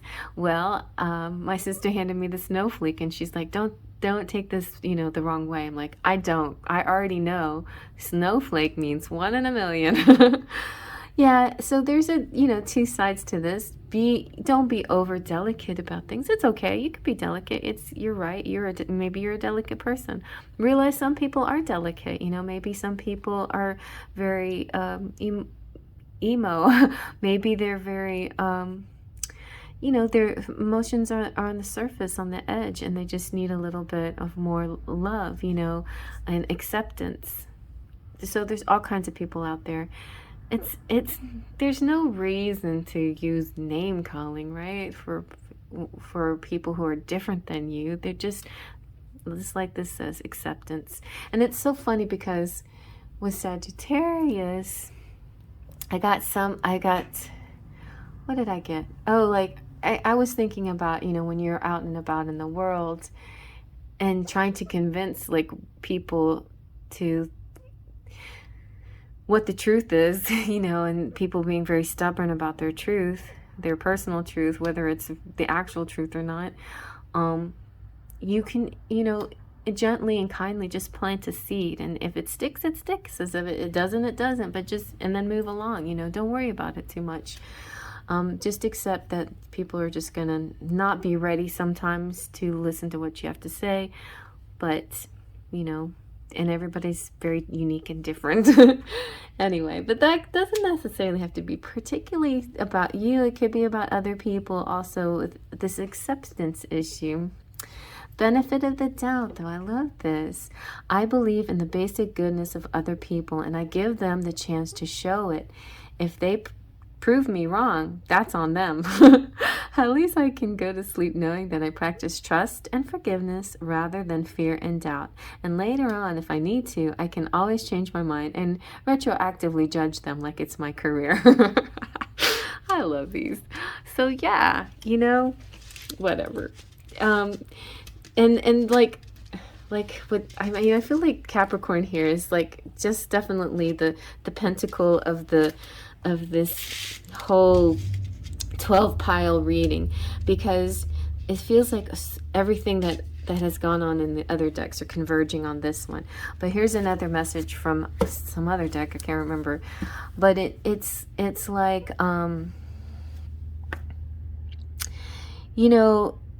benefit of the doubt, forgiveness,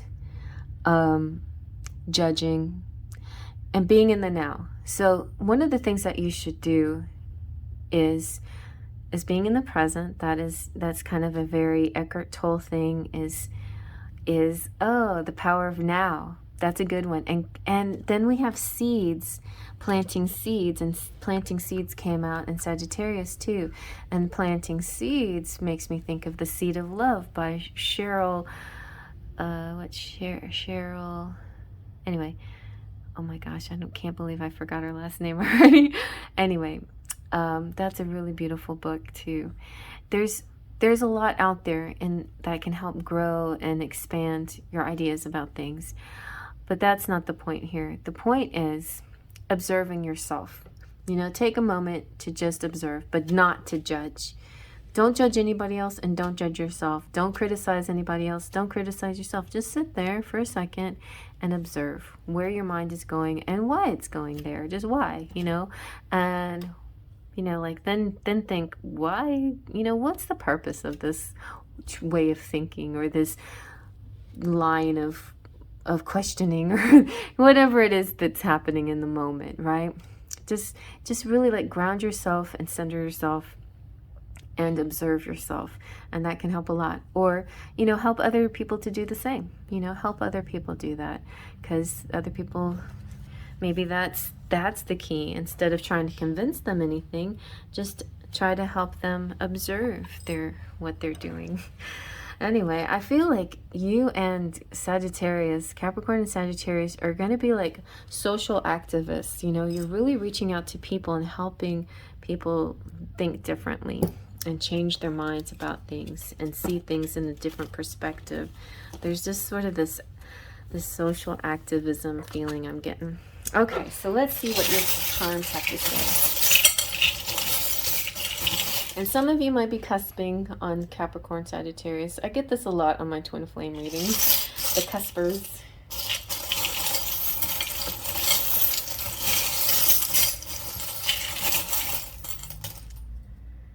Okay, you got a lot. I didn't mean it, but I can't help it. Cupcake is sweetness, you know. That kind of makes me think of the saying, you get more bees with honey, you know. It's about being sweet and making cupcakes and treats. And you got a black cat here. Maybe that's your familiar. You got a rose. Before the last petal falls. Tell that person you love them before the time runs out. Don't forget to just tell people you love them. You have Christoph here. So this is the divine masculine coming through. I'm laughing because I just talked about honey. You get more bees with honey. So, you know, put on the charm and the sweetness. That's going to get you a long way. And it's not about being fake. It's just tapping into that part of you, that sweet side, you know, the sweet side. The sweet, what is it? The sweet, there's a saying. Anyway, what's popping into my head and not fully popping into my head? Sweet spot. Okay, silly me. The sweet spot. Yeah, but it's like connecting with people, finding that connection, you know, you hit the sweet spot. Okay, so you're blessed.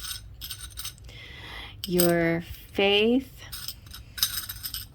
You've got good luck. This is a really good luck one. And I also think of the four-leaf clover as, in the Lenormand, represents the month of February, but also March, you know, represents spring. But I think of the earliest spring is February, especially down south, where you start to see the clover already. Except last year when we had a freeze in February and you didn't see anything until March. But oh my gosh, the weather is so crazy. But we're going to get through it, you know, these ups and downs, we're going to get through it. And I feel like there's a rise in activism in all parts, in all areas of our life, in our world, you know, whether it's climate, whether it's our, you know, whatever the politics of the world and stuff. We're going to get through it together. We're going to grow a little bit stronger and connect a little bit better. I feel that. This year is a better connecting year. We have San Juan, so maybe Puerto Rico. We have another kitty cat. Definitely your cats are important. We've got enough, you're enough, and we have China. And any other words? We have the deep and beautiful mermaid.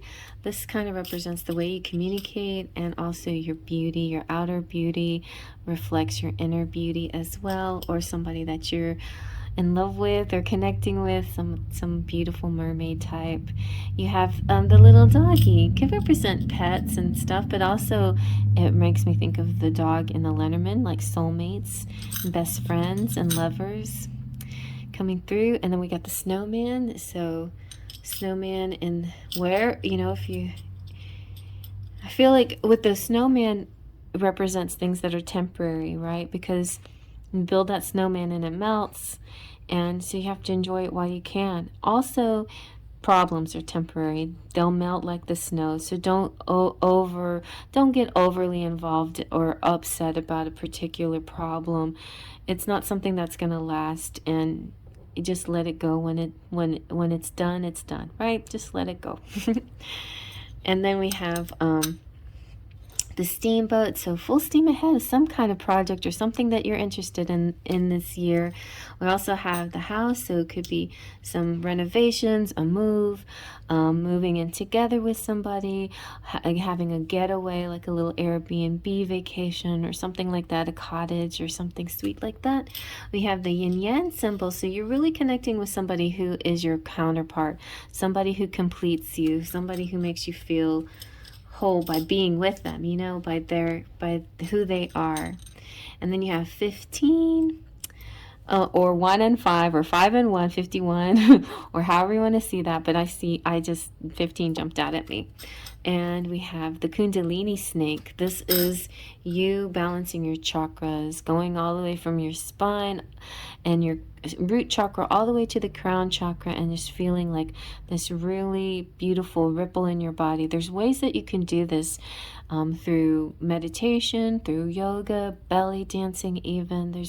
And I love how the mermaid and the snake are both golden, and this is kind of that energy that you feel when you're really aligned with yourself. It doesn't matter what size your body is, or how tall, or how short, or this, whatever it is. It's about this inner alignment that you're going to feel, and releasing of the Kundalini is going to make you feel this passion and excitement and creativity. So I see a lot of that happening.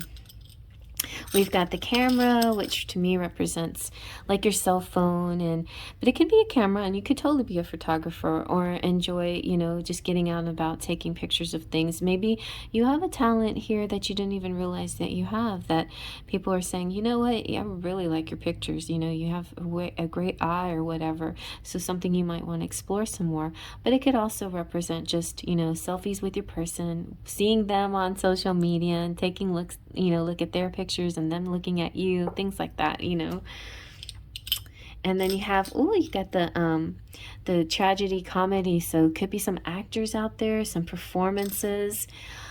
These are masks too, so sometimes it's like wearing different masks for different purposes. Be sure to be your authentic self, and don't cover up your feelings, right? Be sure to share your feelings. Sometimes people put on masks just to blend in and just to fit into a certain crowd or a certain moment, so they don't have to explain anything, whatever.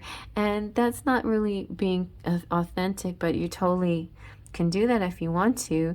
It's best to be who you are, and just be proud of who you are, no matter what your choices are. Just be honest about your choices. Just be straightforward and just say, I've done this, and this is what I am, and whatever, but also some of you might like to be getting into theater and trying that out, because I see a bit of the actor here, the ingenue. We've got Buddha here, so some spirituality. We got the butterfly of transformation. We have the long neck. You've known somebody a long time. It could also represent this, like a past life knowing too, just like thousands of years of connecting with a particular soul, or multiple souls that reincarnate, your kindreds. But yeah, just this kind of long memory and this long connection. And it also can represent age differences, sometimes with people, a specific age difference. And that's okay too. And you've got the number 8, okay? So, or this, also, I thought it was the yin, the infinity symbol. But 1, 5, and 8, those might be important numbers. Also 1 meaning January. Something could be happening this month, and maybe even this week, on the 5th or the 8th. And we have a pentacle here, so money looks good and solid for you guys. There's a lot of solid activity, stability. With the Eiffel Tower, could be travel, and also this is your law of attraction transmission, sending it out to the universe and waiting to receive that response. Waiting to get that article in the mail from that you ordered, whatever it is. So you have the love cycle, love, love, love. I don't know if you can see it, but it's little words that say love all the way around. This is the captain's wheel, and I just see it plain and simple as a wheel, a cycle. It could represent Mercury retrograde. We're going to have 4 of them this year. It could represent moon cycles, which could be important in your manifestations and in your intentions and rituals and whatever you need the moon for. It could be part of your decision making sometimes too. Like moon, like a new moon is good for if you want your hair to grow, then trim your hair on the new moon. If you want your hair to stay short, then trim your hair on the full moon. Things like that, you know. Check the Farmer's Almanac. I told Sagittarius to do that. You might want to get one too, or share theirs. I don't know. Anyway, so you got some traveling possibly happening here. And if everything goes well, you might get to travel, maybe even longer distances than you were, thought you might. It just all really is dependent on, you know, the world situation. But, you know, even if you can't physically travel in an airplane, there's lots of ways that you can travel in your imagination, travel through a book, travel through, and astral travel. So we also have this sewing machine here, which talks about creativity, and to me, I sometimes see it as computers and devices that you create with. You know, it could be anything like a Cricut or a, you know, even a phone or a typewriter, you know, things like that. You know, things that you use devices to make creations out of, your printers and things like that. So the arrow could be pointing in direction. It could be about being direct and honest and true about this, like, honest energy. It also kind of makes me feel like, you know, arrow to the heart, like a falling in love kind of energy possibly coming through. And then W could be somebody's name starts with a W, or there is something in that W for you. So there you go, you guys. I hope you like that. Thumbs up if you like that, and feel free to comment below. If you like, you know, if you want, you're definitely welcome to try any other deck out there, like whatever else is calling you.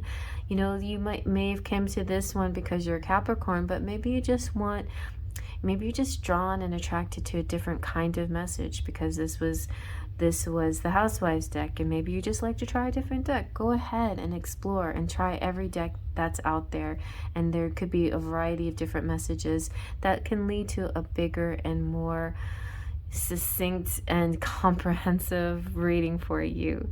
And if you need even more than what I can give you in this reading, then definitely reach out to me. There's a lots of ways to get readings. One of them is going to my lives, and I'll be having a lot of these quadrant type readings where you can get charms in these little sections that represent the different quarters of the year. So that might be something that you're interested in. So lots of ways to connect with me, and definitely connect with my kindreds out there. You'll see their names and their links to their videos, and then compare that and see how that resonates with you as well. All right, everybody. Well, I'll see you at the next deck. Faith, trust, and pixie dust. Hi, Aquarius, or anybody who stopped by to check out the Starchild Tarot and or pile number 11. This is your 2022 reading, and I have matched up the Starchild Tarot with the Starseed Oracle, both by Danielle Noel, and I just love her decks. And Rebecca Campbell, the artist, just very, very moving and very enlightening. And we're also going to get some charms. So whether you are Aquarius, Sun, Moon, Rising, or any other placement, you're welcome here. And definitely if you're just here for any other reason, no worries. It's all good. It's good stuff. You know what I'm going to do before I begin? I'm going to spray a little of this magical spray. It's to help clear my energy. I've been at this all day, you guys. All right, here we go. Let's see, energy for Aquarius in 2022. The Seer. I keep forgetting I'm already in 2022. Oh my gosh. What are your energies? Maybe a mix of things, you know, like I've been picking up on different, some people will have a very strong like career message, and some will be spiritual, and others will have the love energy, and maybe you have a little bit of all of them, but we'll see. Let's see what you're gonna get. Aquarius. And we're going to get about maybe 3 or 4. This King of Swords keeps popping up. All right, King of Swords energy here. This is Libra, Gemini, or Aquarius, just like you. And you see how there's like different faces there. These are like sides of him. It's like the good angel, bad angel. It's like choices and decisions that he constantly makes, as being sort of, you know, it could be like a Gemini who is mutable, you know, and so there is that challenge. You might be connecting with somebody like that, or this could represent you. But also the King of Swords is a very intelligent, strong leader type. They are very clear-minded and honest and truth seekers. They may have a bit of a defensive quality, but it's all part of this protective nature they have of themselves, but also people that they really care about as well. So that's a good thing to have. So not a bad connection, eh? And kings are always going to be higher level people. Even if they have a few things to resolve, this person is vibing on a high level, so you can feel good about that. All right, let's see what else.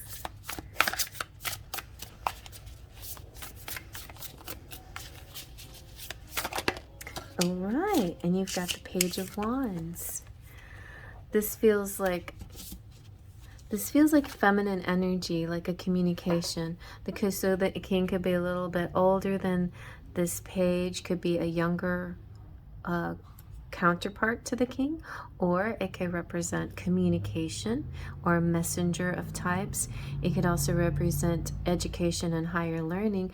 With the wands here, it's definitely about this passionate energy, a desire to explore, to go beyond, to do more, to be creative, to connect with the sacral chakra. It's very intense and bright and high energy. Sometimes the Page of Wands and the King of Swords can have trouble seeing eye to eye because they have different styles about them, but they are also in some ways very compatible with each other, because Page of Wands is the fire. It's like I'm the fire, the air. Well, the air is beneath the fire. Their elements are very compatible. They feed off each other, which sometimes is not always a good thing, but a lot of times it is very helpful. So let's see what else.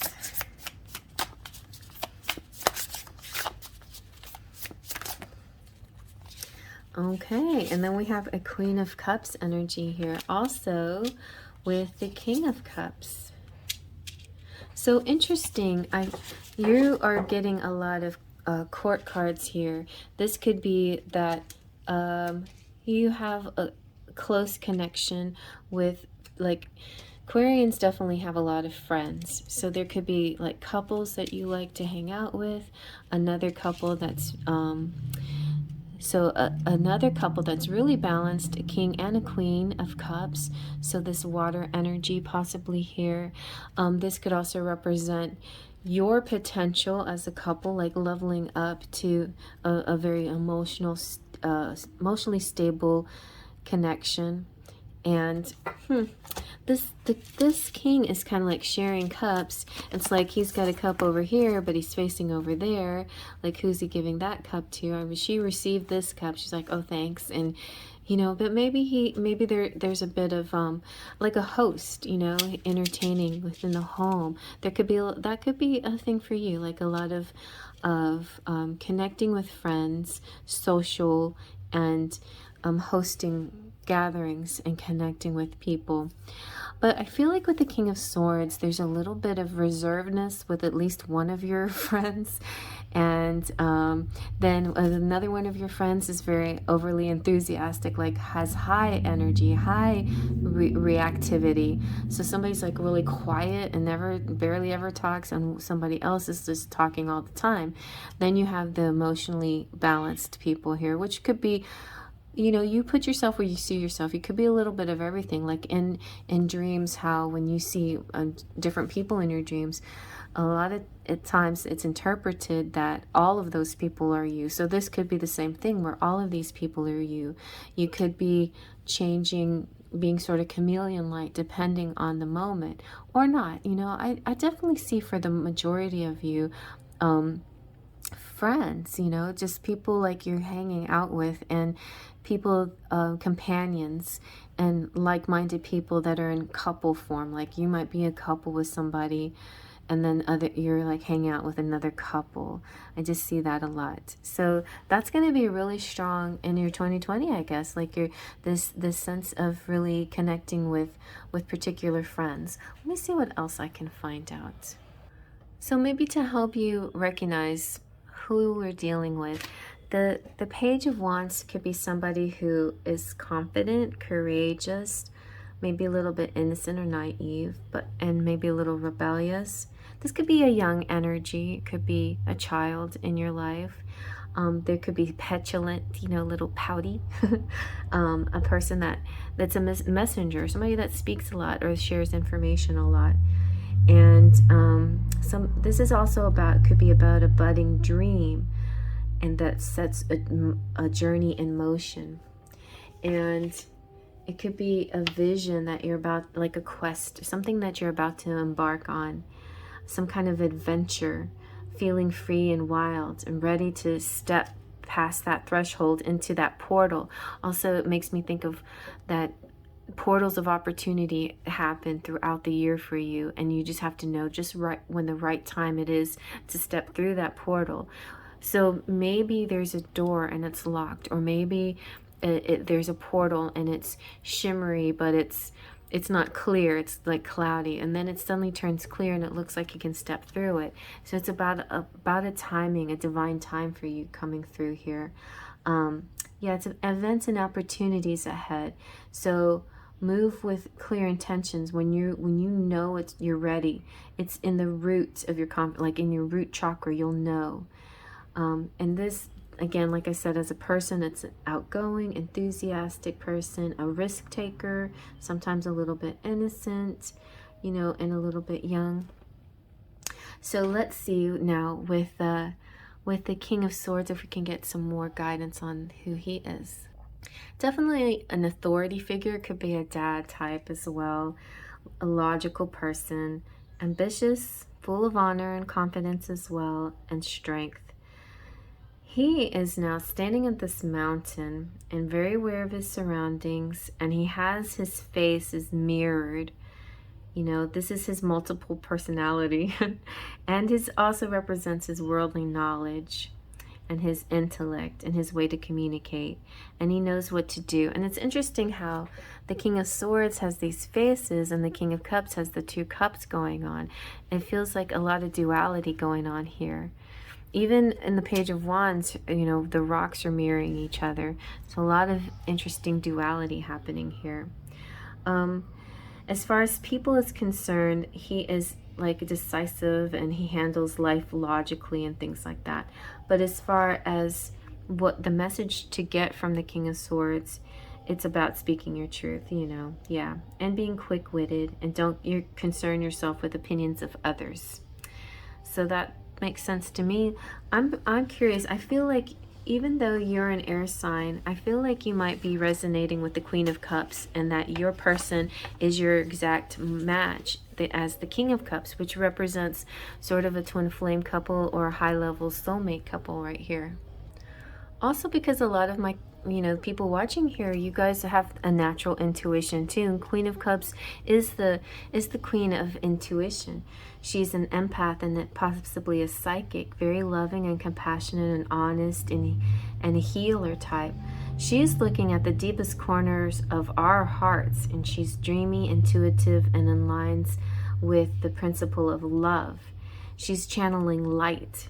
That's her job here. And so you see, like, she's also connecting with the cosmos as well. And as far as the message, this is an opportunity to nurture your relationship with others. So I think that's it. You have friends and key people in your life, and that you're nurturing this relationship with. And there's people that you just constantly count on. You know who they are. There's people that maybe are dependent on you and make kind of noise. And then there's other people who feel kind of distance from you, and they don't speak too much about their feelings. But I think you're very compatible with this King of Cups. This is your counterpart. And yeah, so this is a nurturing, emotional person, and very psychic and wise and strong and sensitive, diplomatic and generous and stable. This is, even though they're water, this is kind of like your grounded connection. He's holding a cup in each hand, because that represents balance in the unconscious and conscious realms, which are always at his disposal. And the water beneath him supplies him with an endless force of creative, intuitive potential. And he is in his element, and he's feeling really good when he's in his own element. This is talking about finding strength and balance between your emotions and your intuitive abilities. So it's having that emotional balance, but knowing that you're an emotional person and that you're connecting with another emotional person. This is the most sensitive and psychic of all the kings, for sure. And they rule both with their head and their heart, and they're a natural leader, and they know how to celebrate life. And I think this person, you know, has a lot going on in many levels, you know, this inner spirituality, this outer charm, this host quality, and then this ability to read you and connect with you easily, and like complete your sentences and finish your thoughts, just be there for you and anticipate what you need from him.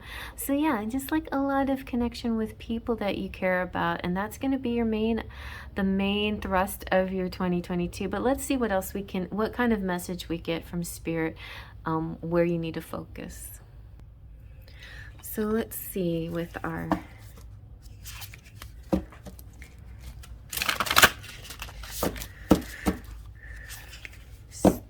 this is the Starseed Oracle. Okay.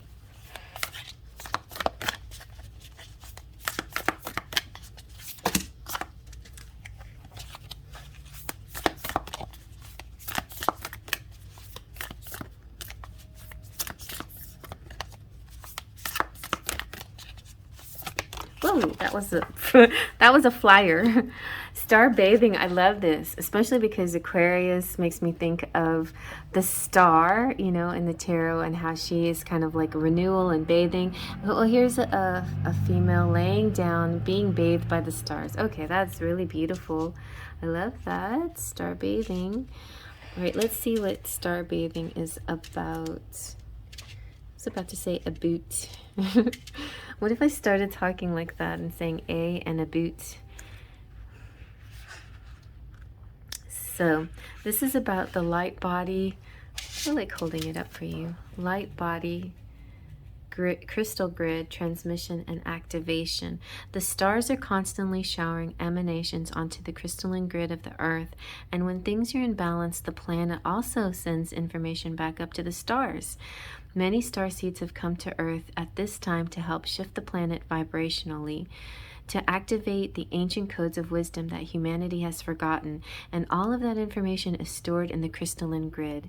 I was and another reading that I did, I think it was somewhere around Aries, Taurus, or Gemini, there is this energy of or maybe it was a private reading, but it's like practicing with a small group first, because you have a mission to connect to humanity in a much larger scale. And so as you work your connections and your relationships in a small scale, and by leveling up and increasing your consciousness and other people's awareness by just being by you, then you connect more and more to your life path and your destiny and the cosmos in a bigger picture sense. So this is saying that you might be called to begin working with the stars in the crystalline grid of the earth. Some people believe that the crystalline grid of earth anchors divine cosmic frequencies onto the planet. You might be guided to journey to particular places on Earth to unlock these cosmic codes with your presence. You might also be interested in practice called star bathing. And there's some place where you can, this keeps coming out for me, and I downloaded it. It's at the Starseed Oracle website. And for some reason, I don't know. Oh yeah, I did see the star bathing. But I still haven't yet tried it. Okay, so that's going to be a New Year's ritual coming up pretty soon in the next few days. Try the star bathing ritual. Let's do it together, Aquarians. So when this comes out a lot, it's because you're here to connect with the crystalline grid of the earth, either in your hometown or by traveling to other places without quite knowing why. And it also means that your light body, the energy body in its highest form, is being activated. So if this feels true to you, if this resonates, take things extra slow in order to integrate this change and this new vibration coming into your life. I felt it. I started to feel this. Definitely, I was preparing for it in 2020. And, you know, when we had the Christmas star on 2021, it was like I was preparing for this special crystalline grid energy to come through. And then, you know, I turned into a few bad habits again in 21. But just because just because you go into a bad habit doesn't mean you can't correct it again. And maybe that's why this is coming out. It's time to correct those energies, and so you can receive this energy better. You know, if you don't, it's important to cleanse first. It's almost like, you know, you got to wash your face first before you put moisturizer on, something like that, you know. So you don't want to put moisturizer on a dirty face. Now you got to go through the cleansing process first. So, you know, whatever that means for you, just begin a nice new ritual, and so you can receive this beautiful crystalline energy. So you can also say something like this: I open myself to receiving the wisdom of the crystalline grid beneath me. May the stars and the earth inform and heal me, and as they do, may it heal the earth too. I like that. All right, so let's go ahead and get you some charms going here.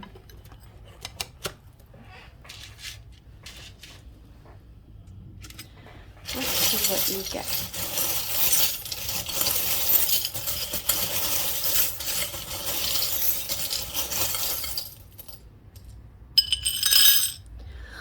Ooh, you've got the yellow marble that represents Mercury, so good communication coming through.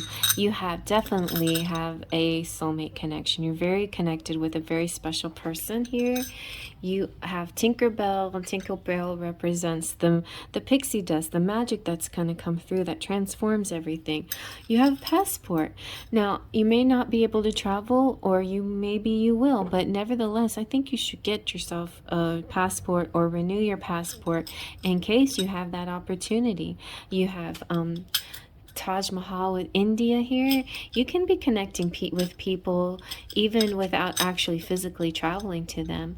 You have peace, and you have water energy, definitely especially between you and your person. You have this love and emotional energy between the two of you. You have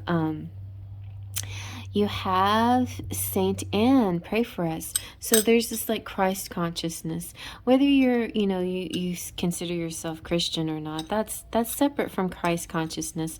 Christ consciousness is just kind of this energy of maybe being raised Christian or knowing about Jesus, but not exactly following as if you're a Christian. Christ consciousness is acknowledging the man and the works and the teachings, but taking that kind of like a level up, not letting it be a restrictive kind of like a religion, but more of an open-minded cosmic kind of connection with higher beings and with your fellow earthlings as well. Anyway, and I can say that to Aquarians because I know you guys are aliens. Anyway, you're a bunch of star seeds. You've got the Sword of Truth here. Your reading is cherry blessed. You have tropical I think you need a nice vacation, maybe someplace warm and tropical, and maybe that's what that means. You're gonna find a nice getaway sometime, and then you have a lot of good communication with the bird too. It's like with the Mercury, it's like big important talks, and with the little bird, it's even small important talks. And small talk is important too. You know, the little things that we say are important. It's like nice conversations and connecting with people you care about. A lot. I think it's like a lot of communication this year. Music as well. And the number 9, important, lifting weights and getting stronger. And the bells could be about wedding bells or church bells or some kind of alarm or alert, something that you have to pay attention to. But bells to me are pretty, so I feel like this is like a happy announcement of some sort, a happy sound, you know, or sound energy could be real important to you. You got the baby feet, so you have a lot of fertility. If you don't want to get pregnant, then, you know, prepare yourself or protect yourself from that. Otherwise, it's very possible, but fertility can represent also being fertile in your ideas and, you know, expansive and growth and that sort of thing. You also have someone special, so you're very lucky. You have good friends, but you also have one special, very close friend or lover, whoever they are, somebody that you're connecting really strongly with, a twin flame, soulmate, a high level counterpart, whoever they might be. This is somebody that's here for you, and you both are very emotionally connected and stable with each other. Right, a lot of water flowing between you guys. All right, well, I hope you guys like that. Thumbs up if you like that. Feel free to comment below and share this. Dang, I haven't said share with anybody, but share it if you like it. Share it for somebody to read their signs, you know, because it's going to be one big reading, so it's going to be a big one. Anyway, I'm going to try to like keep them all in one reading. I haven't done that before, but I have some technological support here that might be able to help me put it all in one reading. So you can treat it generally like a big pick a card if you're interested. Okay, you guys, well, I'll see you at the next pile. Faith, trust, and pixie dust. Hi Pisces and anybody who chose the Enchanted Tarot. So you might have decided to pick pile number 12 or you like the timestamp or whatever other reason attracted you to this pile. Maybe it's this deck, maybe you just let spirit be your guide. Whatever it is, you're welcome here, and I'm excited to get started with your reading. So accompanying the Enchanted Tarot, we have the Enchanted Oracle. This is my very first oracle ever that I've used. In fact, I don't know why I haven't edged it, but it's very special to me, and I got this on a very special trip. So let's get busy. This is for Pisces, Sun, Moon, Rising, other placements, or anybody else who's here for this deck, the Enchanted Tarot. It's such, like this backing, it's not holographic, but it has sort of a holographic feeling. It just feels nice. I don't know why. I'm always so excited when I see this. It's a very big deck though, very tall. I guess I could have gotten the small version, but I got the kit because I believe in kits. I like books, big books too. All right. So let's get just some general energy for you for 2022. I'm gonna probably get about 4 cards. I think I might try do you like I did. Who was it? Was it the Fairy Tarot? I just kind of like separated and got one card from the top. What? Ooh, 6 of Hearts. Nice. I also want to see what these are that flipped up. So we have 10 of Wands. This seems to be a theme, like a lot of like a burden, a journey carrying on a lot, but at the same time also success and fulfillment and achievement and getting somewhere. You have the High Priestess, which has been coming out a lot as well. The High Priestess is intuition and an intuitive mind. And you have the Two of Pentacles been coming out a lot as well. And so, and the Princess of Pentacles. So I'm not sure which one to take, but I guess I'll take both of them. So the Two of Pentacles representing the ability to juggle many things well. Sagittarius got this. And so, but this, I'm just feeling a completely different energy for you guys. Two of Pentacles energy. You have snakes here and these stars. And you have the two stars, they're not exactly alike, and their back, they're like their plates that they're put on are a little bit different, and yet they're mirroring. Oh, but you do have the infinity symbol, and that draws them together. So it's kind of like a relationship, like a twin flame relationship that's connecting in a very infinite way.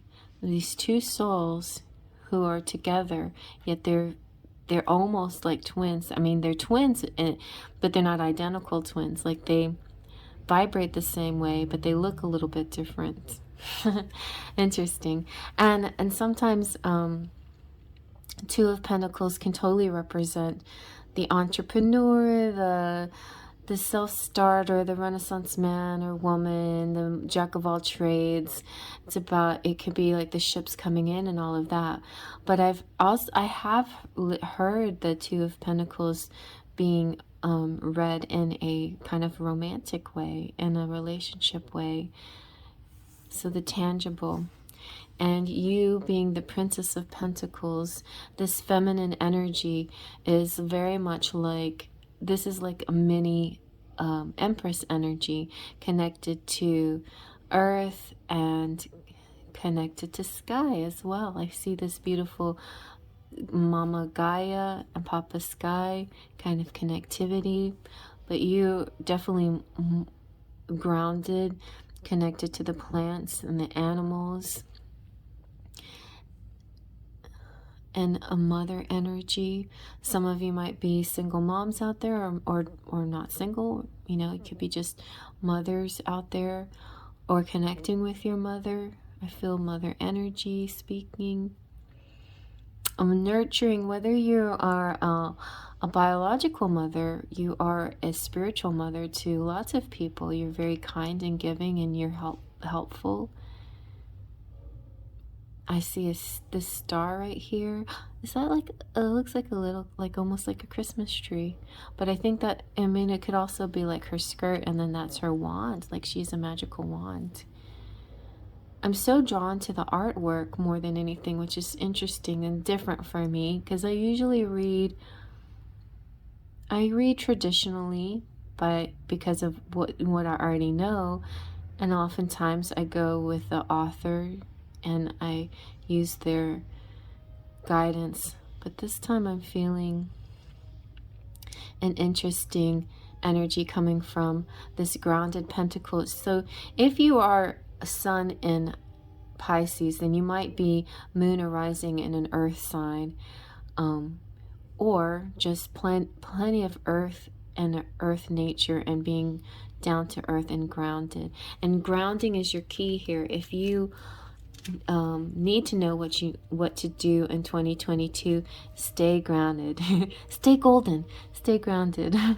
Anyway, but you are a high priestess as well. You are intuitive. This is very good for Pisces. You have telepathic connections with people. You I feel like you could be a reader or a seer or a light worker of some sort, like a lot of you out there watching this. And if not, it's just a latent talent, a potential. It's interesting. I'm getting the energy of winter and spring combination.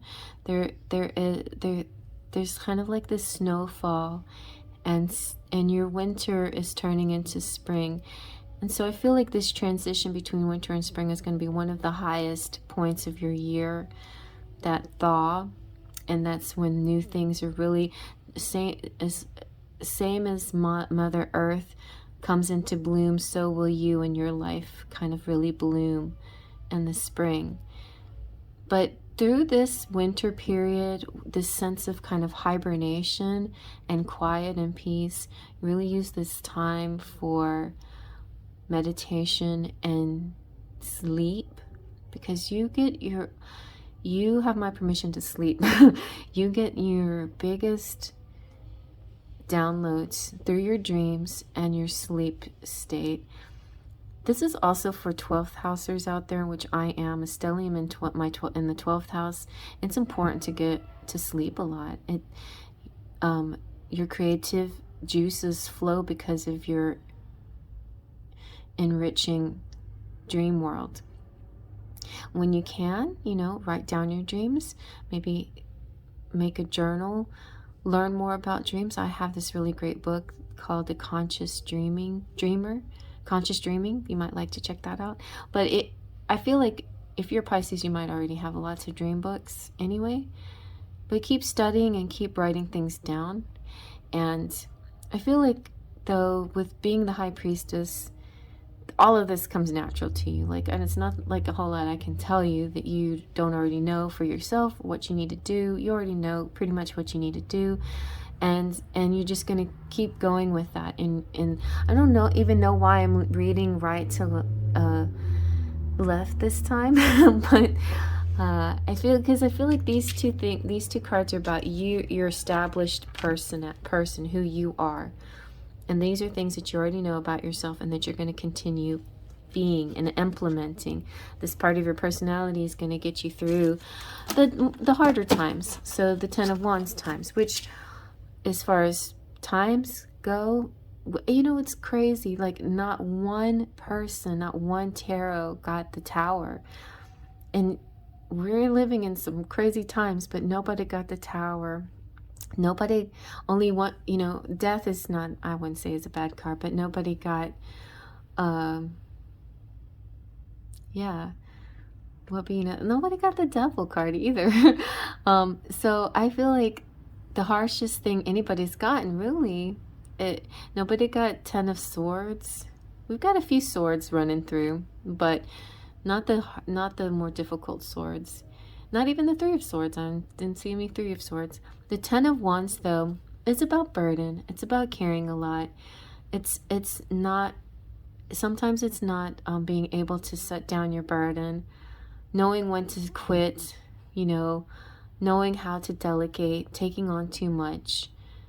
And that happens to a lot of us, especially if you could be, a stay-at-home career person, an entrepreneur of types, self-employed, then you do end up having to take a lot, especially if you have a business where you don't have too many people working under you. It's hard to delegate, but there are places where you can delegate in the home life, wherever it is. Find those places that you can delegate and share the load. Share the load. Oh, there's that song, Share the Load. That's a nice one. And I feel like there's at least one, but maybe several people who want to help you and want to help you with this and share the load, share your burden and not leave it all up to you. But it's also this sense that you're going to achieve something really great as you push through. And don't worry, you're going to be given the credit for it. Even if you do delegate some of the work to other people, you have put your name on it and your name is going to stay on it. It's like you're going to be given credit for this project or this feat that you did, this amazing thing that you did. People are going to take note of that. So it is your baby. It is your, and it could be somebody's literal baby that they're having labor, but yeah, this is your glory, like what you've done, and people are going to see that. So that's good. I don't know how long, you know, this could be something that lasts all year long, or this could be just a portion of your 2022 that's just very significant and very highlighted and makes a huge change in the way people see you or the way you see yourself. But this is a highlighted happening, a highlighted thing, this that you're carrying with you. And the Six of Hearts. So like a lot of connectivity, nostalgia, and this could be somebody returning back into your life. This could be meeting up with somebody that you've known a long time ago. It doesn't necessarily have to be an old lover or an ex. It could be just somebody you knew that you never had a relationship with and now you will, you know. Or it could be connecting with somebody in a soul way, like knowing them from past lives. It's also reflecting on your childhood. It could be healing childhood wounds by this connection with this person. If you know, often I see sometimes the 10 of Wands as a twin flame journey, and with the Six of Hearts, it's very possible, which is the Six of Cups, it's very possible that you have been on a honest journey with a person, a like-minded person, somebody that connects with your soul, and it's helping and healing your childhood wounds. And that's one of the things that these very high-level connections do for us. Well, a lot of connections, actually, you know, for good or for better. You know, sometimes they can be harsh in the way we grow, and sometimes it can be a little bit more unconditional and embracing kind of loves that help us grow. But either way, we're growing and we're getting to that next level. And so I think that you are too. There's just a lot of happy feelings and memories and joy here. And there could be some of you that have kids already or looking forward to having kids with somebody. All right, so let's see what your Enchanted Oracle has to say.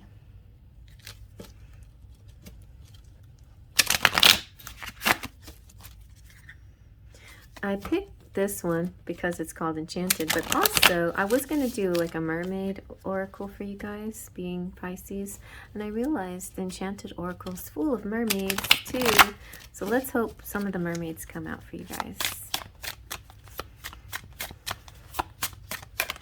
Oh my gosh.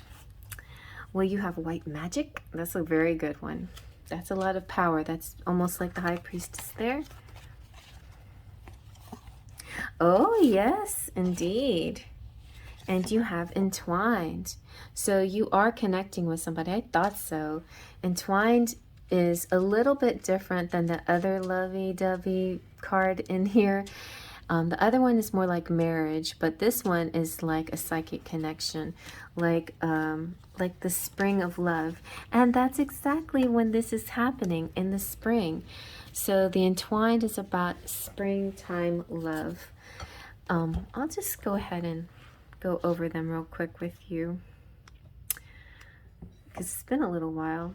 But I used to use this deck religiously, like every reading, every pick a card. This was the only oracle I had. So this is romantic love, definitely. And you know, you'll have your ups and downs, right? It's sometimes that first, you know, falling in love feeling, you know, turns into a more stable love, and that can happen. I feel like the one thing that they're missing in the explanation of this is, you see how their heads are touching. They are psychically in tune, you know, they are connected in a way that not everybody's connected. And then I think that type of sacred connection, that sacred union, is important to focus on. So love has its phases like the moon, and this is saying that you may either fall in love or renew love in your life, like go into a new phase of love. And it looks like, because entwined has to do with the springtime, that it could be around the spring. And there is a connection with moon cycles as well, very highly. They can see each other with their mind's eye, always, and the best of each other with their mind's eye. Because that's what they definitely want to keep focusing on, the best of each other. There's a bit of the unknown and mystery still, though, here with this person. And maybe you'll get to the next level where the mysteries, you'll learn more and more, and the mysteries won't be so strong. But maybe it's the mystery that really, that attracts, you know, and excites a little bit. So let's see about the white magic. There are times when our focus is on getting things done, and our energy, if it were a color, it would be red, yellow, or orange. This is perfect that it's underneath this burden card. Like getting things done. When we are in pain or mourning, we may be feeling blue, or our energy would look black. If love is filling our life, then pink is the color of the day. Magic isn't really colored, though, but colors are associated with magic and do have power. So how do we use white magic or energy?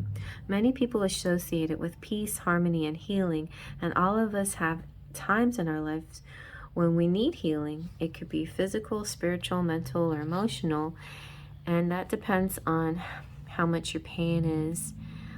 So depending on what kind of pain you have, you know, depends on what kind of professional guidance you seek. It could be a doctor, could be a chiropractor, could be whatever, you know. Be sure to seek out that help that you need if it is that way. It could be emotional pain where you might need to see a psychologist or something. So definitely seek that out if you need it.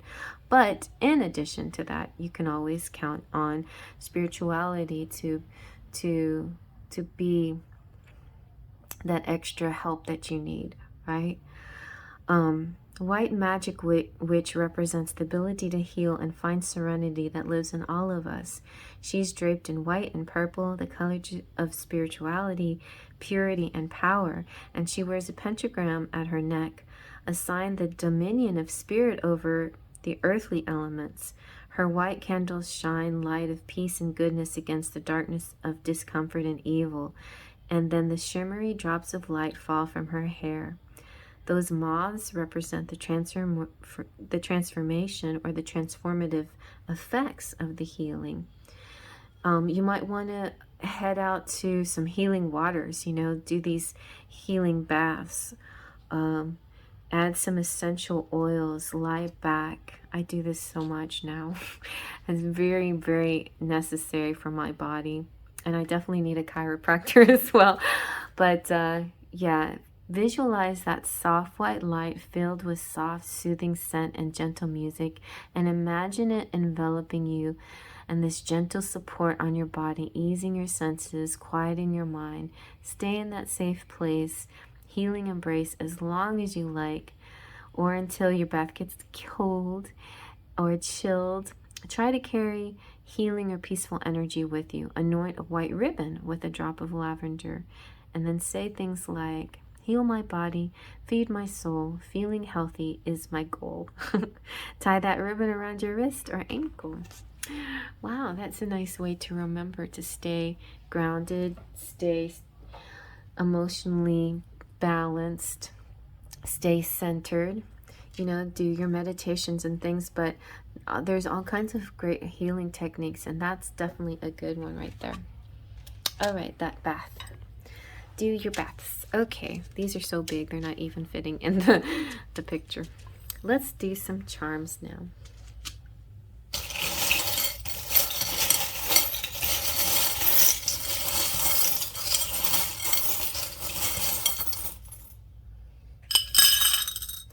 Okay, and we have the little fairy. You have fairies flying around you. I just see them. They're little white bright lights and sometimes colored lights. Look, you have Joan of Arc, which is my patron saint, Jeanne d'Arc. She is She's very a powerful woman. She helps warrior women of all types, especially if you are a messenger. You have to speak your voice somehow, and she will help you be heard and believed and understood. Also, her motto is, you are born for this. So don't doubt yourself. Have faith in your abilities. You are a high priestess. You are born for this. This is your gig, basically. You got a special gift at Christmas time. Maybe it's something that you're unaware of, but these three angels here they're here to bless you through the whole year until next Christmas. They're the Christmas angel holding the candle, Christmas angel holding a cross of faith, and the Christmas angel holding a candy cane. So this is light, faith, and sweetness. All right. So just realize that it's kind of like, oh yeah, it's kind of like Sleeping Beauty and the three fairies that blessed Aurora. It's kind of something like that. They gave you these, there's like 3 wishes and these blessings that you can carry with you. It's all very symbolic. Of course, angels are ethereal and don't need to be tucked away in a box. But if you want, it's kind of a fun way to see it. Like, this is a box you carry, and anytime you need to, you can let out the angels and know that the angels will grant your wishes, and they have, they're on your side. You have sure, you have hope, you have name. I didn't do Scrabble for the other person, so I'm not going to do Scrabble for you. But anyway, a special name coming out. You have. You have hope. You have liberty, freedom, and justice for all. Hope again. A lot of hope in the year. This is good. And you have star, the star of hope. And so maybe some of you are in the United States, or maybe even some of you are in New York. But liberty, and to me, makes me think of the justice card, and justice is blind, it's fair. It's not partial to any particular cause or thing. It's seeing beyond the eyes too, like following the heart, and also listening to logic and reason, but also to the intuition. So it's a lot of things. It's very much like a combination of the High Priestess and the Justice card. This energy of knowing and using your intuition, but also using logic and fairness and good reason. So that's really nice. I think that's great. It could be very helpful in whatever profession that you do. You have a hanger, so time to get you some new clothes. You have a book. It could be writing something. But if you're not writing something, definitely journal your dreams. That's a must for Pisces. Then you've got the death. That could be a new beginning, a birth of some new idea, a transformation of yourself or something in your life, a new beginning of a relationship as well. And you have this little child. Maybe children are coming towards you. Or you could be connecting to a child or healing your inner child. You see children coming out. You have the windmill of Holland. The windmill is just, to me, represents power. Like, there's power in elements. Have you ever been to Niagara Falls and went on the Maid of the Mist, and how that powerful water, that energy, it's just incredible. There is a lot of power within us and within the elements, and we can use these elements also in our rituals and healing and spells and all the things that in manifestations and a law of attraction, whatever whatever you're using to attract the things that you want in your world. All for the good of all, right? For the highest good of all, with all the positive energy. These are all positive readings. Not one of them seemed to turn to the dark side at all. Not even Scorpio, which was the dark reading. Anyway, they're all very positive. So anyway, guys, I hope you guys like that. Something might be happening on the 29th. Yep. And so thumbs up if you like that. Feel free to comment below. Please enjoy any and all of the other piles, whether they're other parts of your astrological chart, or if you're just attracted to them by the by the deck or by the timestamp or by the number, whatever the reason, and then share this video with your friends who, whenever they, whatever sign they are. You might want to just share that timestamped with them, or just share the whole thing, whatever.